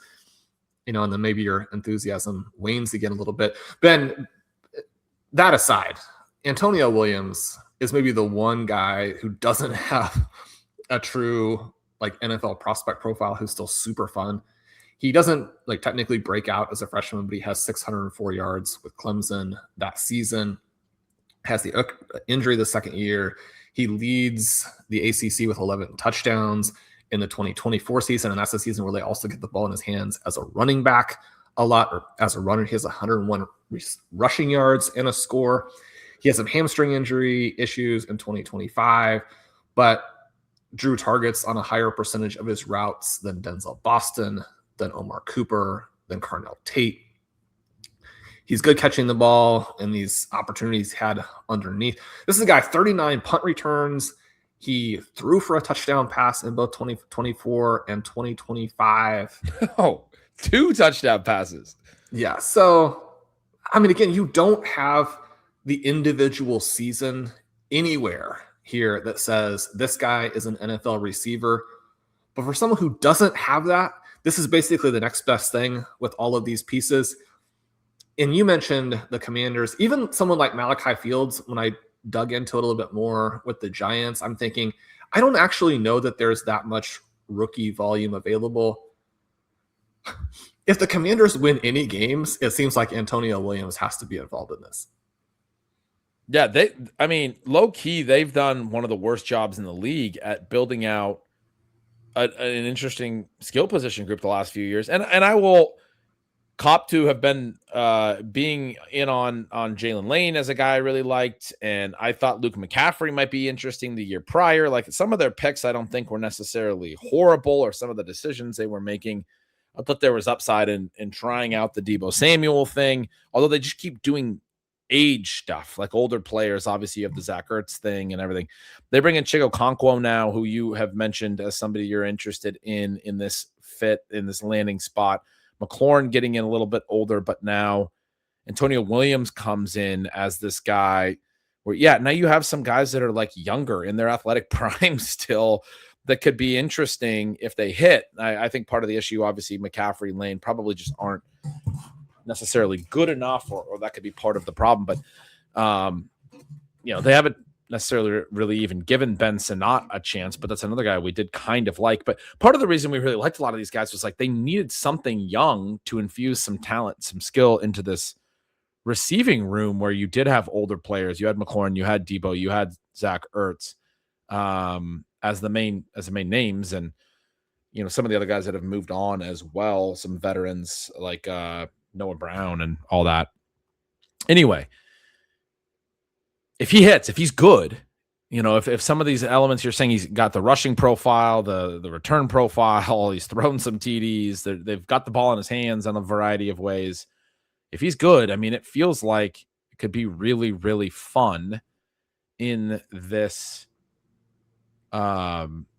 passing game where I don't think there's really going to be anything to limit him from being the number 2 target earner and being a meaningful hit, maybe more so in the second half of the year, because I don't know that there's anything that's really that strong other than him. The other names I mentioned, the third round wide receivers, 1 or 2 that kind of stand out to you? Well, the tricky one here is probably Caleb Douglas. You just feel for the Dolphins, and certainly Dolphins fans, because they make these 3 picks at wide receiver. The Chris Bell pick, I think, is fine. The Kevin Coleman pick is fine at the price, even though still there are some more interesting names still available there. I mean, they could have taken Josh Cameron. They could have taken some of the guys who went undrafted. Douglas, though, 4.37 speed and some production with Texas Tech, over 800 yards both of the last 2 years. But he doesn't hit our breakout thresholds in any season. He doesn't have 2 yards per team attempt in any season. He doesn't have good hands, at least by the SIS numbers. This is a really confusing pick that seems like it really just emphasizes athleticism too much, which then that turns around, and Chris Bell, who a lot of people said, this is a first round guy if he doesn't get hurt.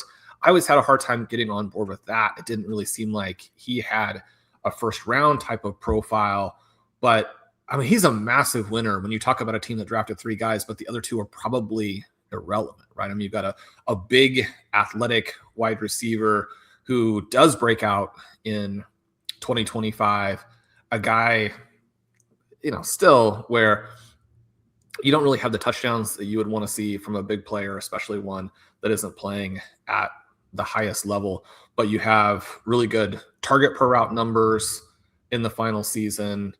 I don't know. I think it helps him, even though he's probably one of the guys that is more name than substance, and then he falls to 94. So a lot of the NFL teams agree with that. I still think he's a winner. The interesting one here, or maybe the frustrating one, we talked a lot about how Jacoby Lane has some very fun sleeper characteristics.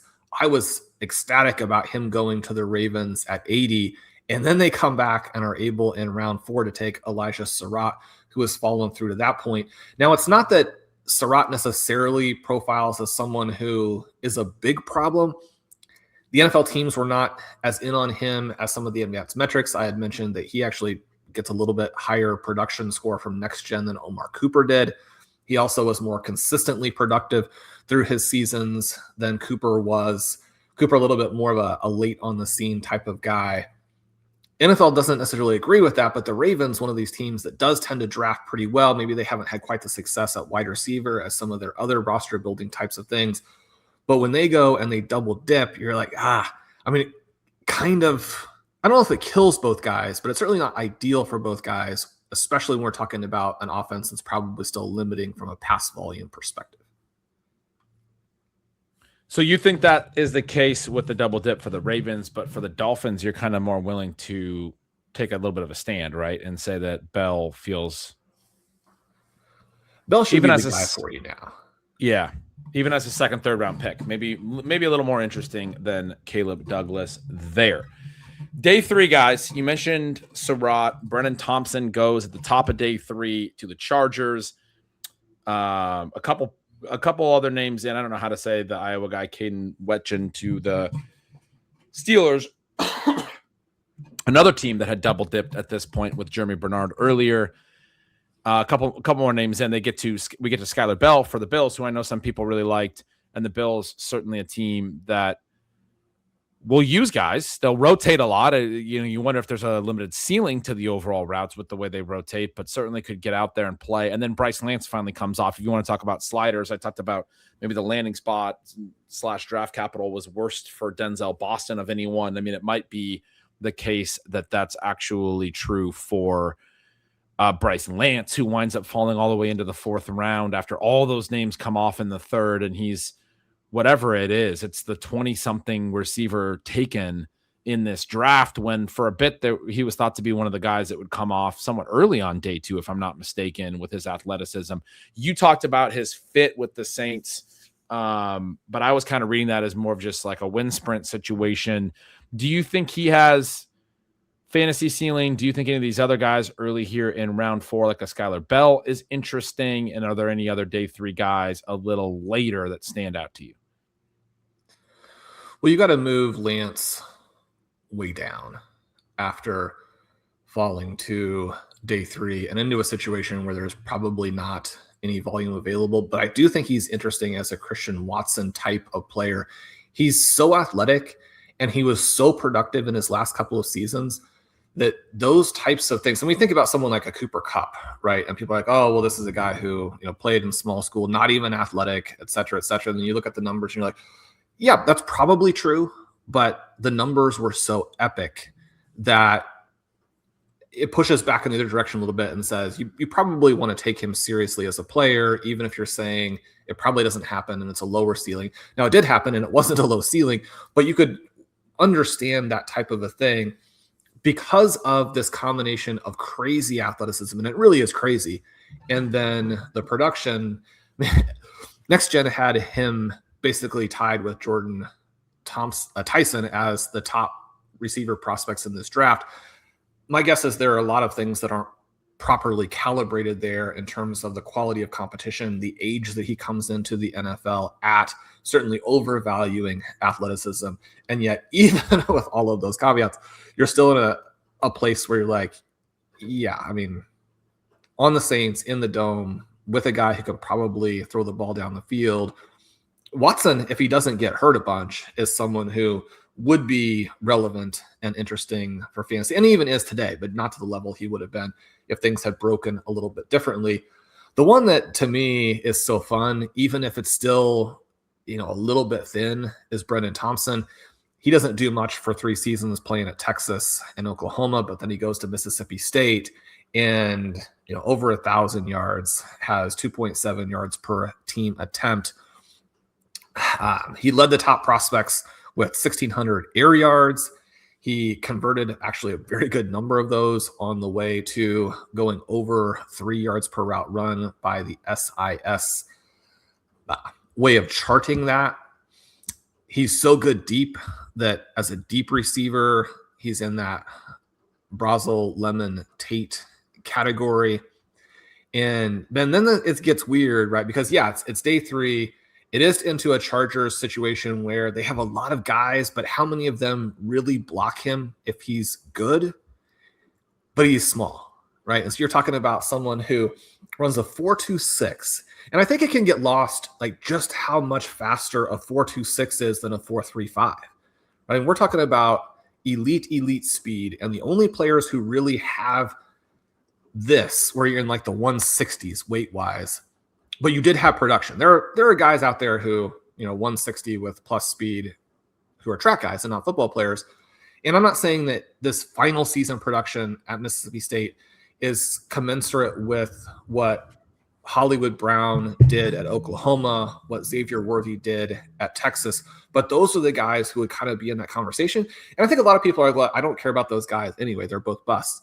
Both of them scored at least 180 fantasy points in either year 1 or year 2, which maybe you want more points than that. But we talk about that concept again that you mentioned where, how do you hold your value? If you're a first round pick like those guys, it's a little bit easier. If you're a day 3 pick, it's going to be a different story. But if you're this fast and you have an early career season where you score, I don't know that he will, again, because you're talking about a Chargers depth chart that probably blocks people. And yet you also have this Mike McDaniel element. Is he a guy who can deploy someone who has 4.26 speed? Possibly so. So he's exciting. Lance is exciting. And also Skyler Bell, right? One of the things we were kind of talking about in our pre-draft show was that it was going to be difficult for the Bills to really do much after they had made that trade for DJ Moore. But that was the good part of this draft, is that it did have some players like this late. Skyler Bell, not someone you should take that seriously with this, 5th season essentially at UConn, putting up the big numbers. But you're talking about a guy who's very athletic, who had a really high yards per route number in the final season, had terrible hands in 2024, but came back and did much better in 2025. He scores 13 touchdowns. He's an air yards guy, almost 1,000 yards after the catch in only 12 games, 41-inch vertical, 10-inch hands. I mean, Blair is going to tell you that, it's only something that matters on the extreme margins, but if you can have 10-inch hands, that's good. I think when you put him with Josh Allen and you sort of hope this offense moves back in the direction of, like, let's score points instead of let's protect the ball. Now, they've been able to do both in the past. The Bills fans would tell you they've scored a ton of points, but let's score it in a more dynamic way, bury opponents, score against the best teams, not make your defense even relevant. That would be the fun thing for Bills. Well, certainly for Bills fans, but also as they're trying to get back to the precipice before you can get to the mountaintop for the first time. Skyler Bell to the Bills, very, very fun.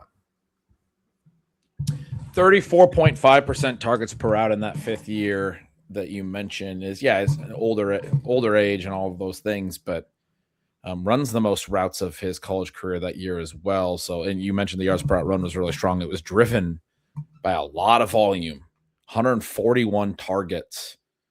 And he had solid targets per out the 2 years prior as well. The efficiency stuff, not really amazing, especially when he did have some yak, as you said. Some issues on the before the catch point, the drops and things that you said, but some intrigue there. It's at least a 5th-year profile where he shows something. The early years, not so great for him. You'd like to see some more young production. Let's go to the running backs, though. We got to talk about them. We are, a long podcast. We're deep into it, but we got to get to these running backs. There's only one on day 2. It's part of the reason we have not hit on it yet. Kalen Black goes. My understanding is he was not the one that was expected to be even in consideration to be the one guy to go on day 2. But if you know what team went and got him, it won't surprise you. It was the 49ers.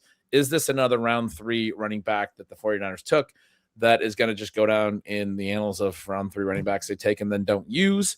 Or is there interesting elements to this Indiana backs profile that I'm missing? We didn't really love Jordan James. They don't have a backup for Christian McCaffrey. They need somebody. Yeah, I'm glad that we were not live when this pick was made. That's not a great starting point. So my very, I think, concise blurb on Black and trying to play it as straight as possible is this. He led the national champions in rushing touchdowns with 10 and yards per carry, 5.6. He struggled with his GPS times at the Senior Bowl.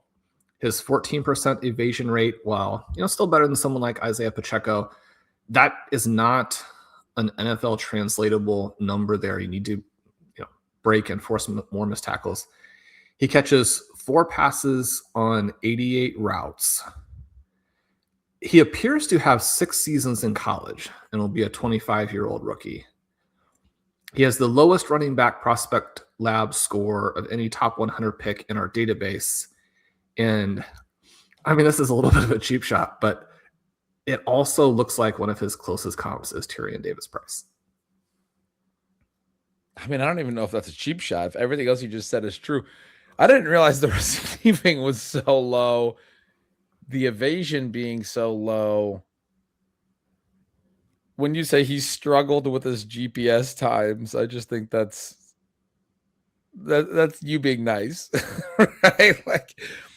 There's some concern here. 25-year-old rookie, 6 years in college, had a hard time.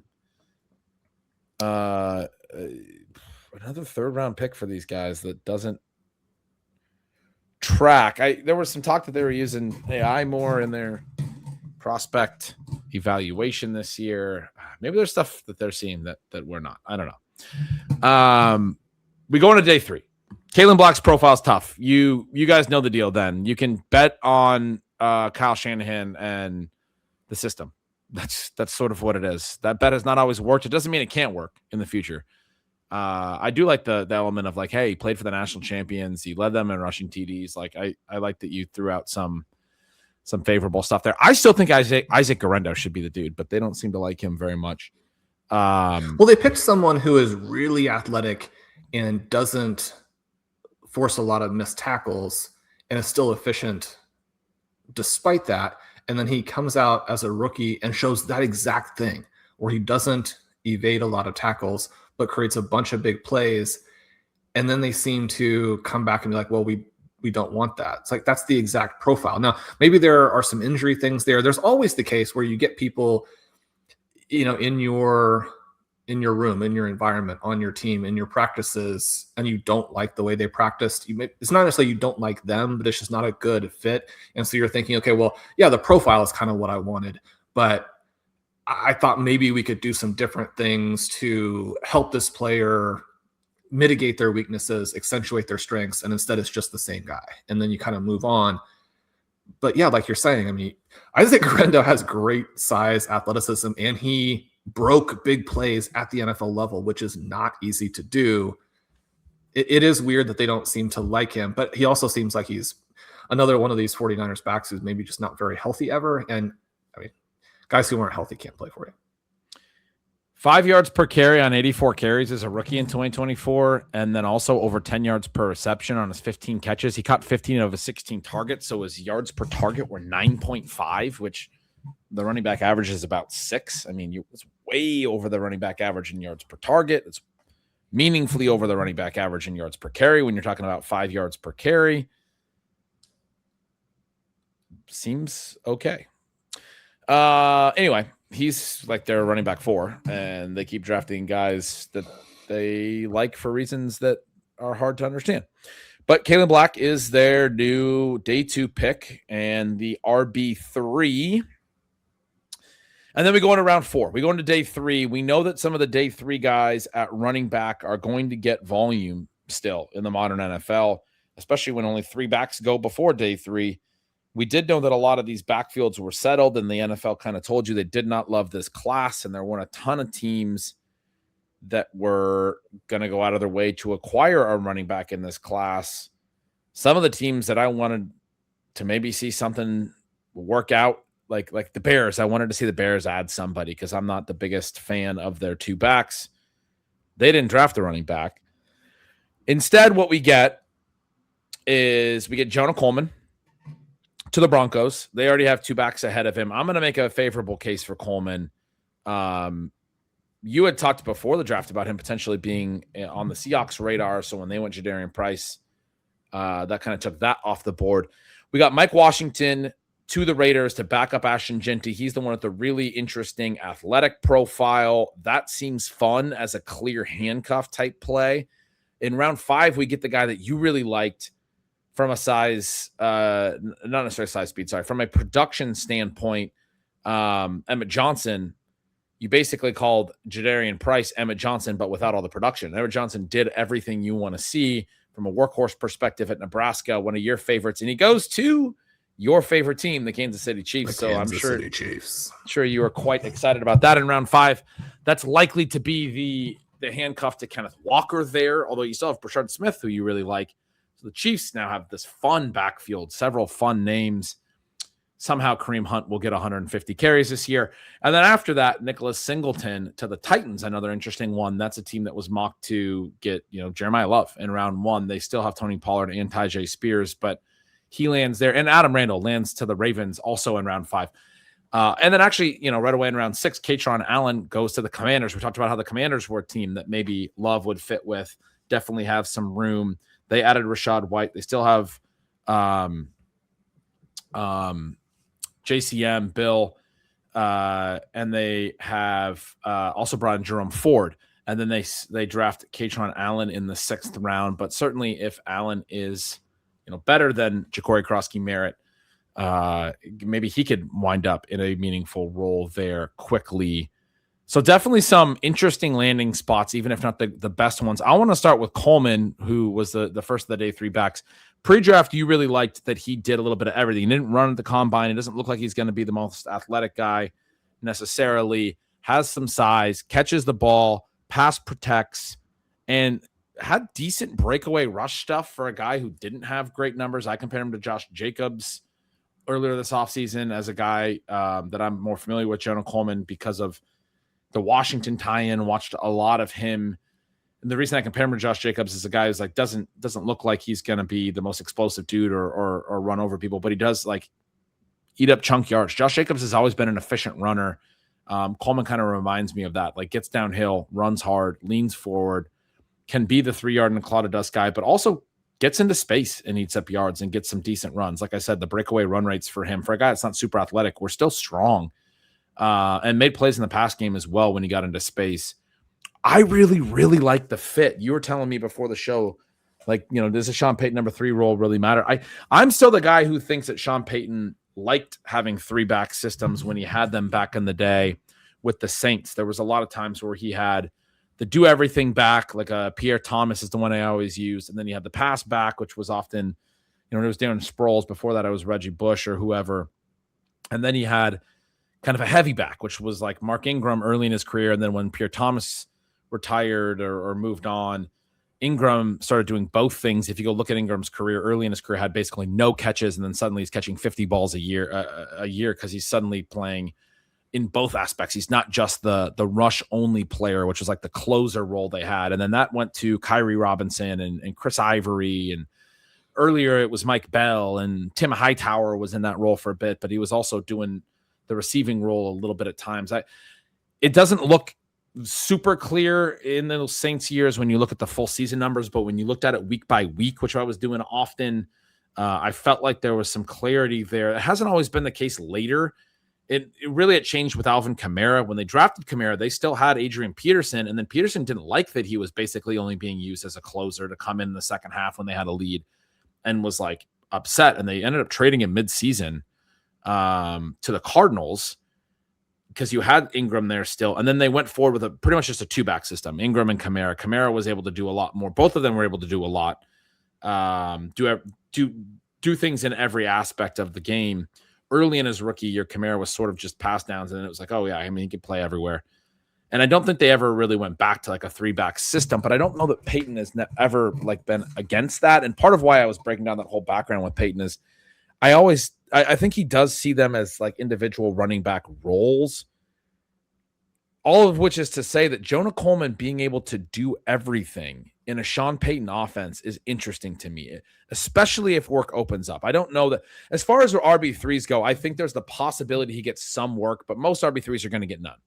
But I guess I don't think it's any less than any other backfield, and maybe even slightly more, because there is a history of Peyton finding work for three different backs. Probably it's just going to be J.K. Dobbins and R.J. Harvey. Probably Jonah Coleman's not going to play a massive role. But Harvey has had his limitations. Dobbins certainly injury concerns. As far as landing somewhere as an RB3, you're in a good offense with a coach who's known for getting running back production, and now you're behind two backs that have potential warts or potential flaws where work could open up in season. We know these things can happen. And if work opens up, to me, Coleman, this guy that can do everything, that does no wrong, it's a little reminiscent in the more recent past under Sean Payton of Javonte Williams in his last year there, where now that Javonte Williams went on to Dallas and had a really good year,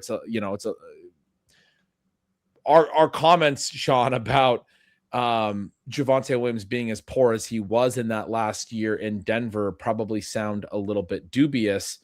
But if you do go look at a lot of the advanced metrics and those things, like, you will see that it seems like Dallas was the year where he did get back to being fully healthy.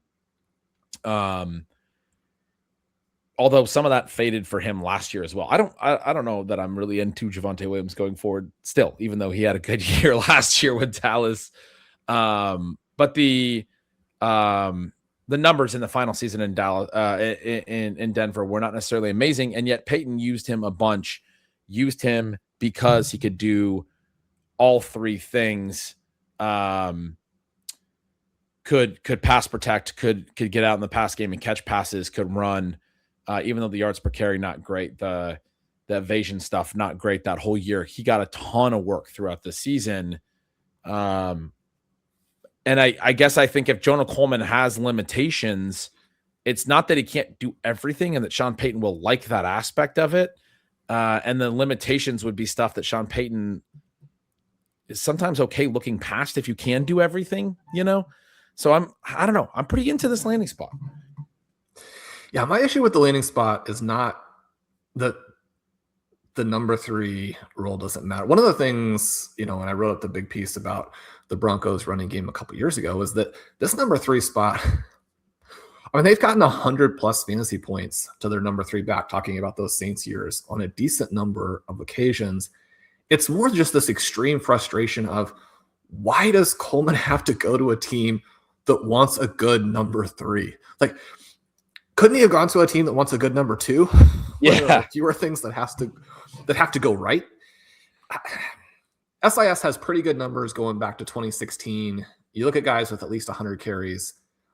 The players that I was able to find with multiple seasons of 30+ evasion, and 30+ is really that area where you're starting to get into the guys who, like, these guys just break a ton of tackles. It doesn't mean that they're able to turn it into a bunch of yardage if they're not fast enough.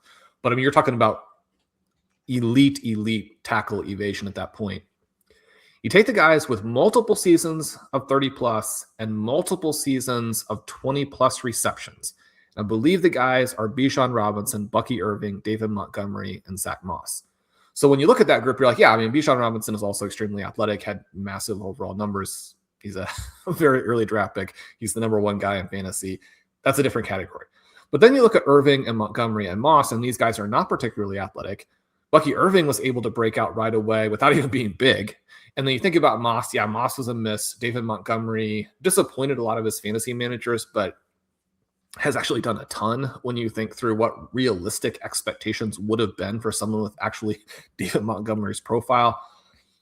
If you think of Coleman as being, a real discount version of Mark Ingram or being a David Montgomery type of player, and then you think through the different scenarios, I think my frustration or concern with Coleman is that the slightly most likely scenario is that he doesn't get a lot of work as a rookie. And then for a dynasty manager, you're having to try and work through these scenarios forward and say, yeah, but he's good and things are going to continue to change. The things that you described are also very, very likely to me. So I think we're going to have RJ Harvey as the Kamara type of back, the big play back. We saw how many touchdowns they were able to scheme to him last year, even in a year where he was struggling as a pure runner in a variety of ways, but still impressed as a receiver, still broke the long runs, still scored touchdowns. They used a high draft pick on him. He's the most electric of the players. It would be weird if we got to the point where he didn't have a role. It's still not impossible, right? I mean, think about what the Patriots did with Henderson so much last year. These guys can have no role if the coach gets annoyed enough with some of their just straightforward running elements. But you have J.K. Dobbins, probably the best interior runner in the NFL. He's also probably the most likely healthy player to subsequently get hurt. And so as soon as he's out, Coleman becomes very, very interesting right away. And if we eliminate 2026 and we look to 2027 and beyond, it's certainly not hard to see this backfield as, again, I think it's important to emphasize, as a discount version of it. But a Kamara and Ingram, or like a Jahmyr Gibbs and Montgomery type of scenario, type of situation in which, yeah, I mean, the number two guy, he's probably not going to go win you your league, but he is very playable, and very playable from an initial price that you can handle. Yeah, really like that. And I think for dynasty drafts, that gets me pretty interested in him. Mike Washington, uber athletic,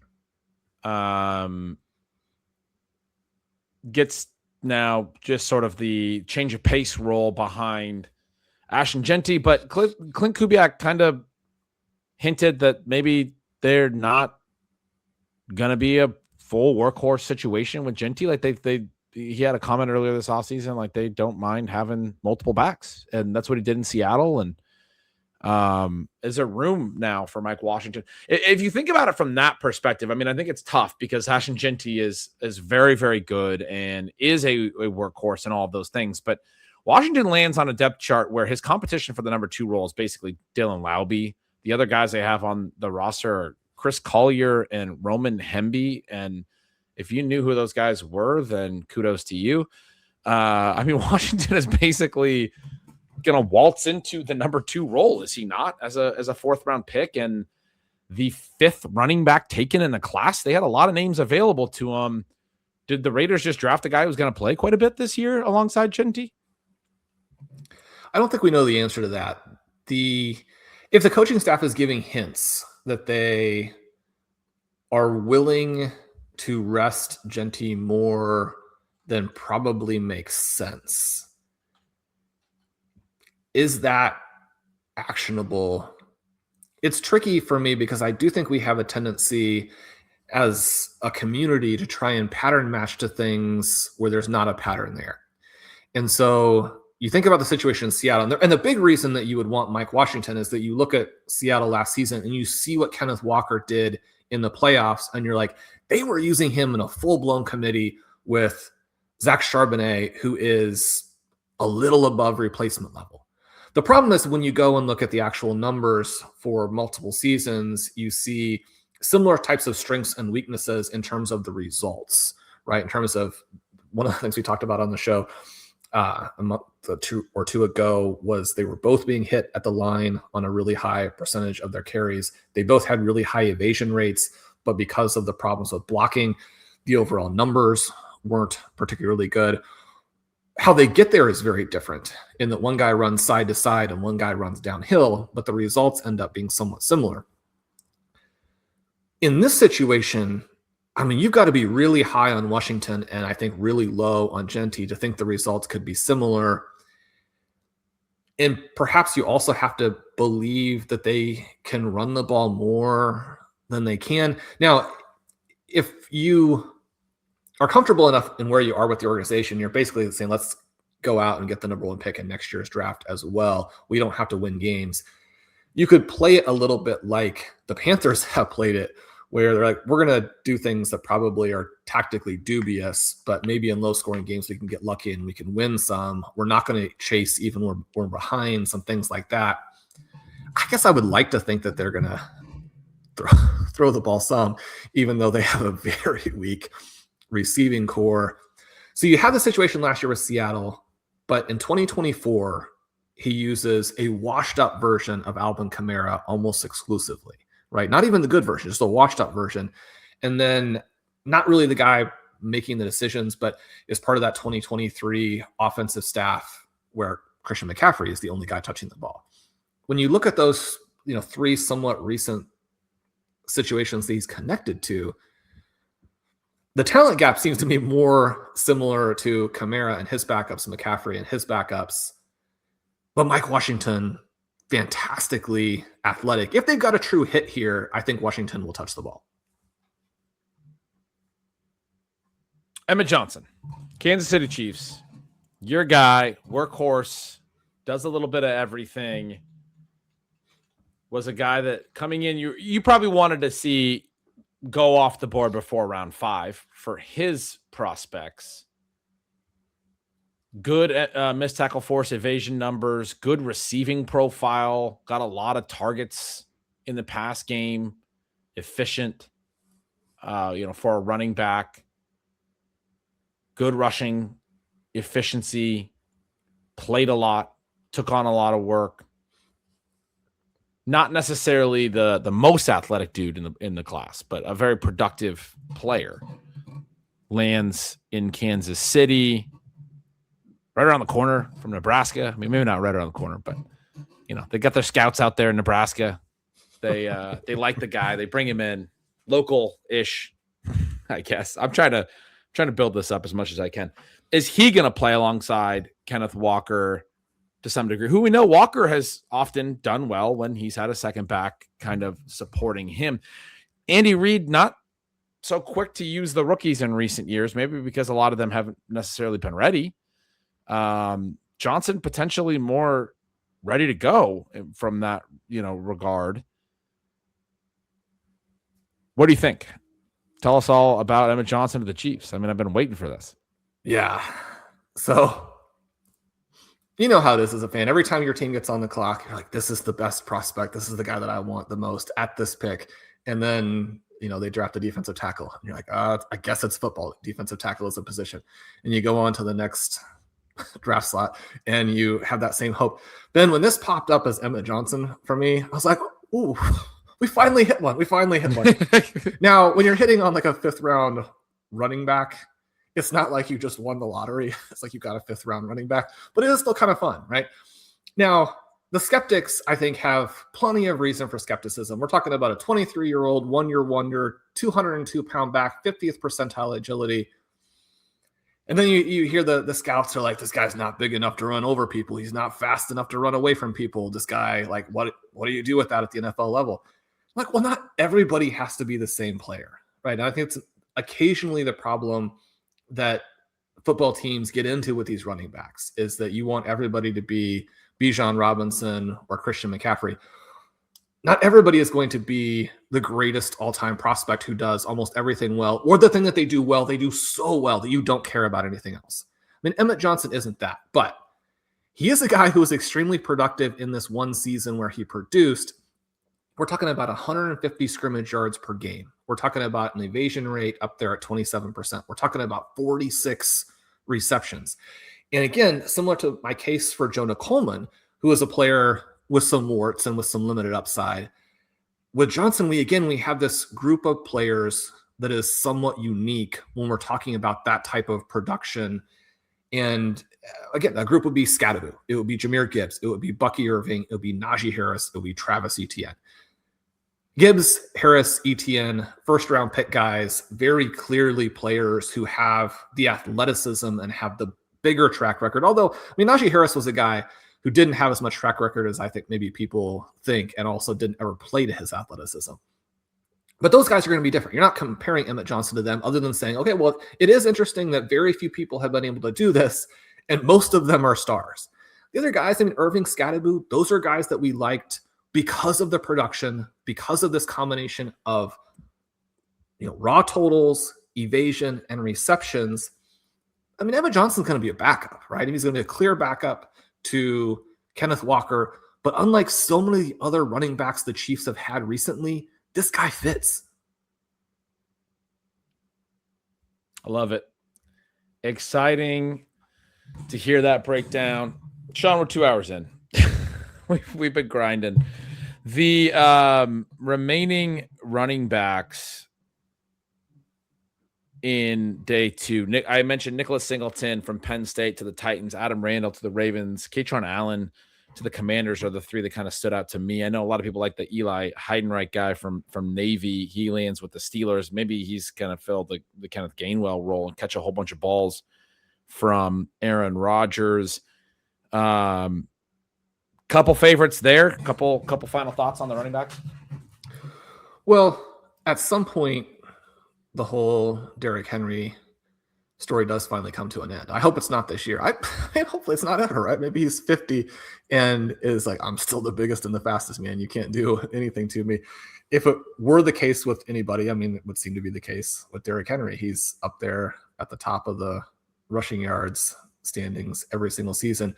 But with Keaton Mitchell leaving, I don't think that they have too much behind him. We talked about liking Justice Hill, but Randall is one of these guys who makes that position switch, the running back to the wide receiver to running back. He didn't take to it as well as some of the guys, but this is a guy with a really high backfield dominator rating. And this is one of the stats that Blair loves, especially for finding sleepers. It's not going to do much for you when you're talking about guys at the top like Love and Price.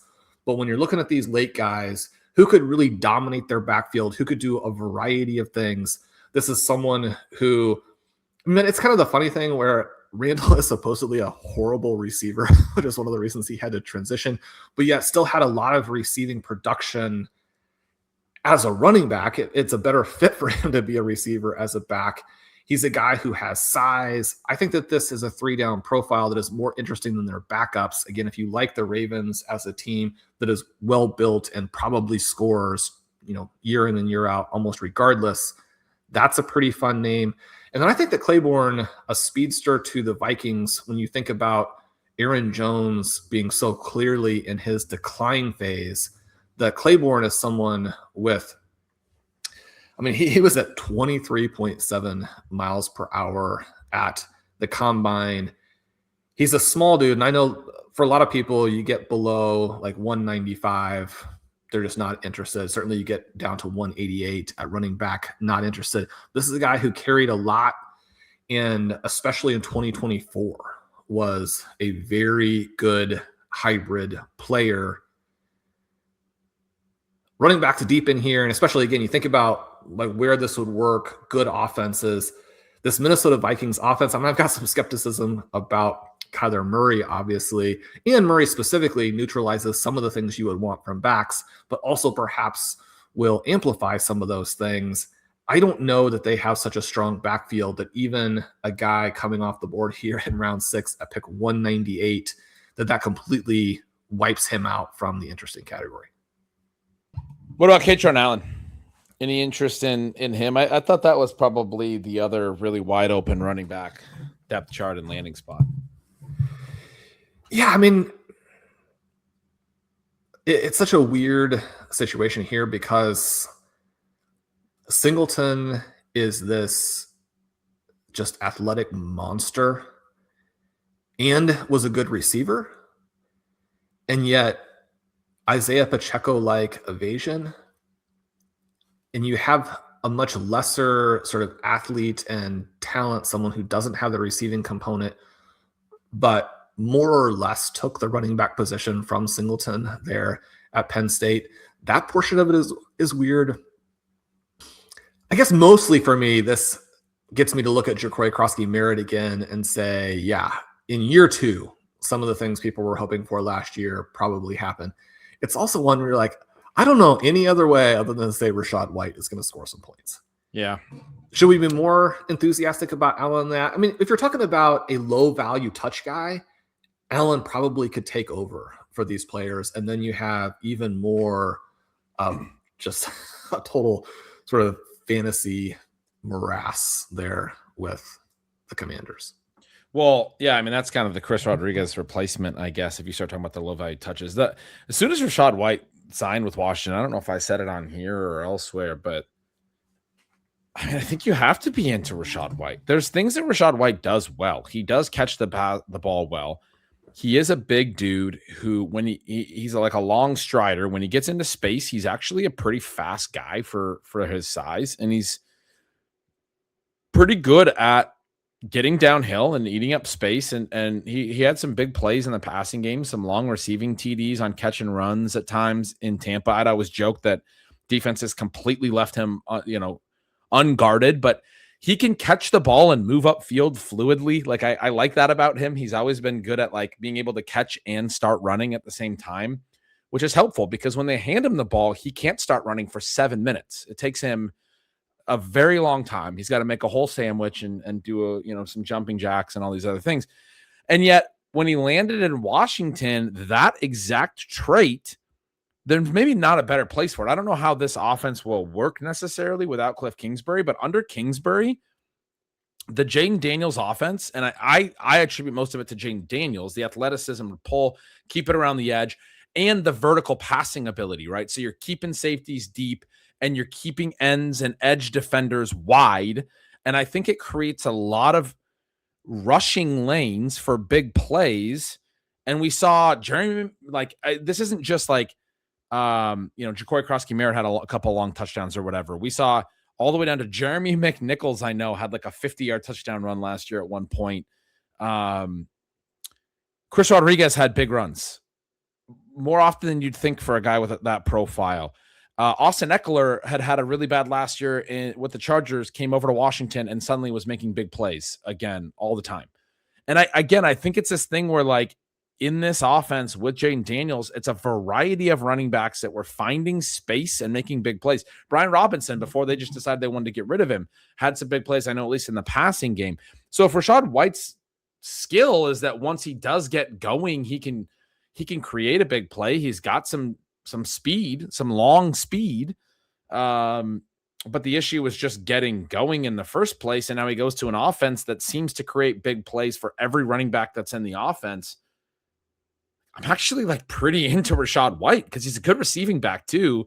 The profile otherwise is pretty interesting to me. I'm a little concerned about the overall receiving volume, but Ja'Cory Krosky-Merritt was, a limited player. And as you said, that could come around in year 2, but I was disappointed by him last year. Certainly. I think it's probably going to be mostly White and Krosky-Merritt at this point. Maybe a little bit of Jerome Ford involved as well, but I thought there was room for Allen if he was a really exciting prospect to you. If he's not exciting, there's probably not room for him because those other guys can all do some stuff and will just eat up the volume, and Allen could just be way down the list as a 6th round pick who just never cracks the game day roster. Ford's going to play some on special teams and be that number 3 back that's active. And if that's it, if it's White and Bill and Ford, then that's your 3 backs. But yeah, I'm with you. I think Rachaad White's a really interesting winner out of the draft that Washington didn't land something more meaningful at running back. Yeah, this was the spot we really wanted for either Coleman or Johnson. And the problem was just, it wasn't very realistic, right? I mean, this team didn't have a 2nd round pick, didn't have a 4th round pick. You get into round 5 and you're looking at the at the dregs here. And again, not that some of the late guys aren't interesting. If they had picked Heidenreich, that would have been one where you look at and say there's some upside. Yeah, that would have been fun. We'll see if he catches some passes or how that works. They did grab Jeremy Bernard as well, who could it's kind of like Jeremy Bernard's a wide receiver that you're like, is he like kind of a running back playing wide receiver? Like all he really does is like evade people. And then Heidenreich's like, he's ostensibly a running back. You're like, is he really a wide receiver playing running back? Like, so there's a little bit more overlap with those two than just looking at the wide receiver and running back tags. It's not out of the question that the two players there finish with somewhat similar final lines and that Heidenreich has the higher ADOT.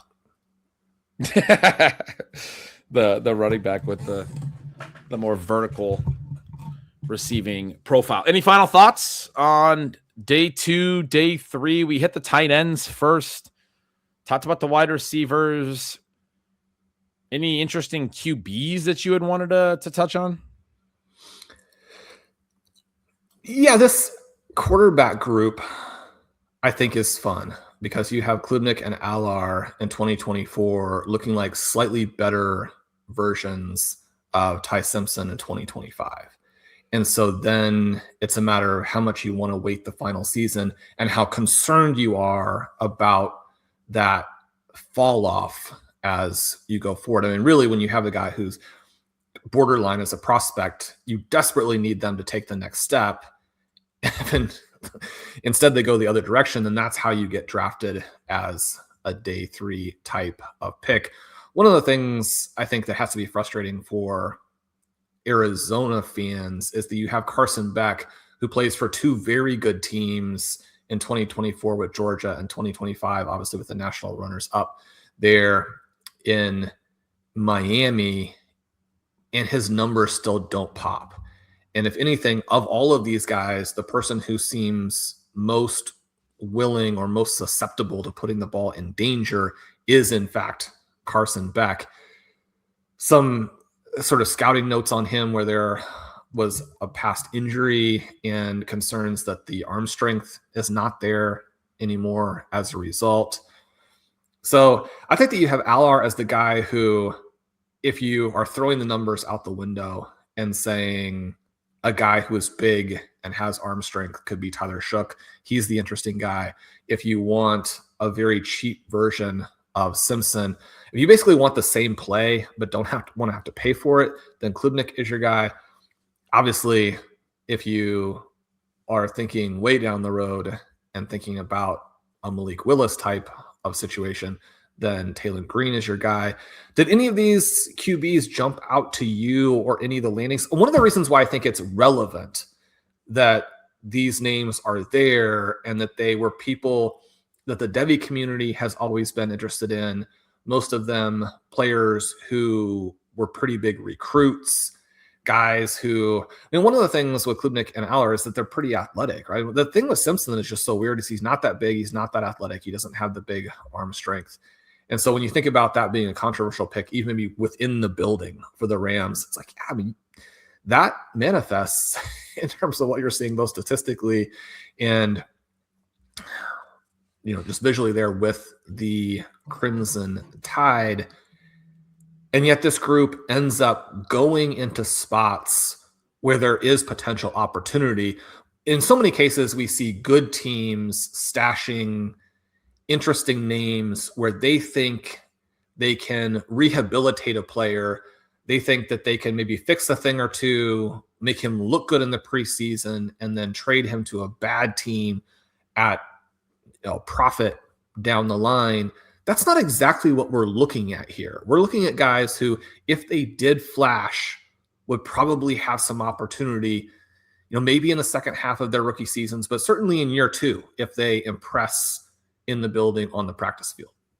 Well, one of the things that I kind of hypothesized prior to the draft about the class being down was, and talked about it, I think, on the last episode, was that the defenses in college could be just getting better the way that they're getting better at the NFL level over the last half decade. And we're seeing quarterbacks have worse numbers than they did in 2020 and 2019, 2018, those years when we were still seeing some really fun passing numbers, and that kind of started to fall a little bit in 2021, and then certainly 2022, 2023, you're talking about some limitations, and 2024, 2025, we're seeing some rebound, and obviously last year a little bit more scheme relevant stuff with the multi tight ends and all of this. But sometimes the game travels from college up to the NFL level. Sometimes it travels the other way. I hypothesized a little that maybe some of what we see with some of the production numbers in college this year is just that the game got harder down there, that the defenses got better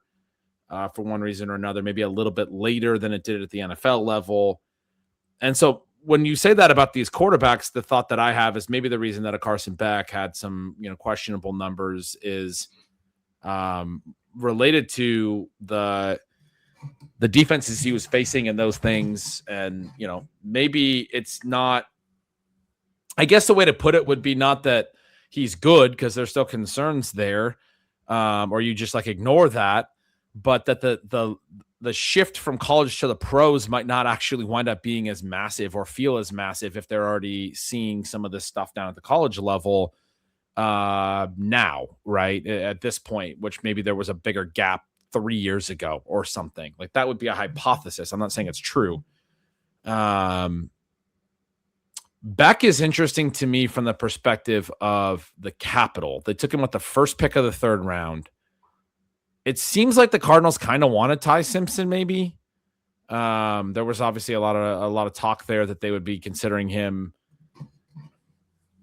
not obviously as high as the Rams took him at 13, but certainly later, maybe trying to get into the first later or early in the second. But then the fact that they go and they take a QB in the early third, to me, suggests that the Cardinals are this is a rebuilding team. We do want to make the bet on a QB of the future in, our new head coach's first year, and give him an opportunity to work with this QB. It doesn't mean that it's a good pick or anything, but it certainly argues that opportunity could be there for Beck. I think we're going to probably see him at some point this year based on this. I mean, we're talking about the first pick of the third round. We're talking about a pretty early draft selection here.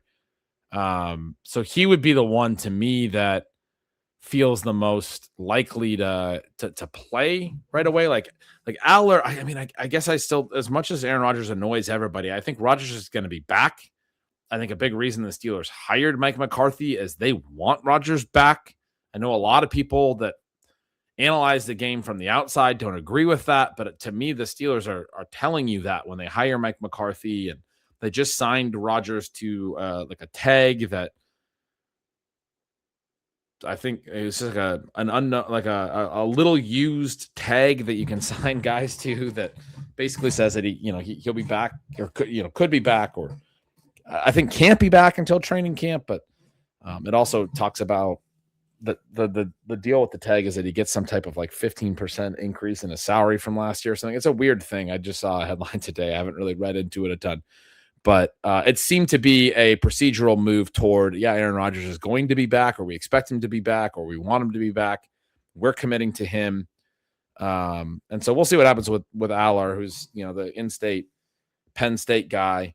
But to me, feels like they were drafting sort of the developmental QB of the future, not the guy that's going to take over for Aaron Rodgers. I think that when they bring in Rodgers, they're thinking about, if he comes back, they're thinking about him as a starter for the full season, for better or worse. I know there's a lot of people that think that that's not smart. The Klubnik one I could see as well with the Jets, with Geno, and certainly trying to develop him. But now you're talking about a 4th round pick. You're not talking about the first pick of the 3rd round like Beck was. You're talking about 10 picks into day 3 for him. And then beyond that, he was the only one in round 4. You're talking about round 5 picks, round 6 picks. You're starting to talk about guys that are more likely to just be backups, or even number 3s, potentially not necessarily practice squad, because a lot of times teams try to protect the QBs, but guys that are further down the depth chart. But Beck's the one to me that's the Cardinals are going to play him this year. They drafted him the first pick of the 3rd round. But everything you said about the different profiles and the possibilities that they would be interesting if the warts aren't fatal flaws. I start to think about, well, I mean, maybe some of these warts here are that it's harder to play the position at college than it was with the numbers that we're looking at from 5 years ago, 4 years ago, 3 years ago. The previous QBs, part of the reason these QBs profiles don't look as good is we're comparing them to QBs from the last decade or what have you that have certain other numbers. And maybe it's just gotten more difficult. I mean, I want to go back to like Michael Penix, like a big Husky fan, right? The national championship game, he had to face a Michigan defense that was doing a lot of the post-snap rotations and stuff. And that's a big reason the Huskies lost that national championship. I mean, that was a close game. It was a 7-point game in the second half. The Wolverines ended up pulling away in the fourth quarter, winning kind of big. Huskies had a chance to win that game. They couldn't get anything going passing. Michael Penix had his worst PFF grade, I remember as a stat, in all of his 2 years at UW, his worst individual game grade. He just unfortunately played a pretty poor game in the national championship. Big part of that was the Wolverines were doing the NFL stuff on defense. They were moving their safeties everywhere. They were rotating. I mean, I went back and watched the game again. I was like, oh, that guy was open on that play where I thought he was. Could have hit Devin Culp for a touchdown on that big third down. Part of the reason he didn't hit him was they were doing a whole bunch of stuff with the safeties and rolling guys in different spots. And, that was a couple years ago. Did we see more of that at the college level? Has that continued to grow? I don't know. I don't watch enough of the college game, honestly. I can't say that definitively, but I think it's possible. And I think it would mean that these QBs are not as bad as some of their statistics would tell you they are. Ben, there was just a fantastic sort of anecdote that I ran across, and I don't know how or why I did, but it was absolutely hilarious. You may have seen this. It was sort of an inadvertent, because I don't think Ty Simpson meant it as a shot at all, but he was talking about playing Indiana and was saying that the prep for it in the game that they're used to playing in the SEC, and they see all of these exotic defenses, all of these camouflage coverages, and then they go out and play Indiana, and it was very vanilla, and they could tell exactly what Indiana was going to do on every play. And the Indiana defensive coordinator sort of chimed in with, yeah, we could tell exactly what Alabama was going to do on every play too, and we executed. So that part, I think, both speaks to both elements of it, where Simpson is saying, yeah, these defenses are doing a lot of stuff. And then also, just a defensive coordinator saying, look, the main thing you still have to do is just be better at football. So yeah, I'm sure that they are getting some very, both talented and well-coordinated defenses at the college level. Yeah. We'll see. The QB class, interesting. Some good notes there. Sean, day 2, day 3. It's a wrap. You're saying this is a deeper rookie draft into, the third round, the late second and the early third. Basically, the early second is kind of not great. You're getting late second, early third profiles, but there's a lot of them. There's enough of them that by the time you get to the late second, early third, it's sort of normal. And some of those guys could hit and should be interesting. I hope you're right. I had kind of said when you said that I'm still a little concerned about the top 5 as well. So we'll see how the 2026 class ends up. If the top 5 is also bad and the end of the first round, early part of the second round is bad, it doesn't leave a lot of room for good. Ben, this is a great 4th round of Dynasty rookie drafts. Load up on 4th round picks. You can never go wrong. It'll be interesting though. There's certainly stuff to look at, stuff to think about, stuff to talk about. We know the teams now for the players. We know the draft capital. We know where they landed. There's teams that I would have thought, man, they could have really used a player from that position, and we know now that they're not going to add one. Like I keep talking about the Bears running backs. We're getting DeAndre Swift and Kyle Manhungai again in 2026, right? Like that's the tandem again.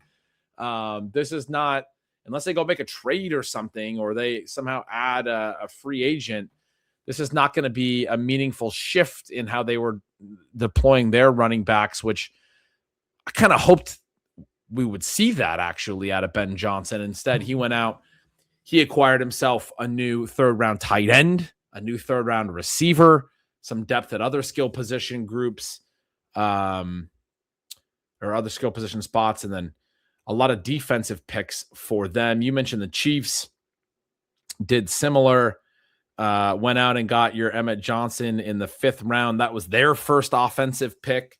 So they're telling you look, they felt like they needed to hit the defense. They went cornerback, D tackle, edge, safety with their first 4 picks.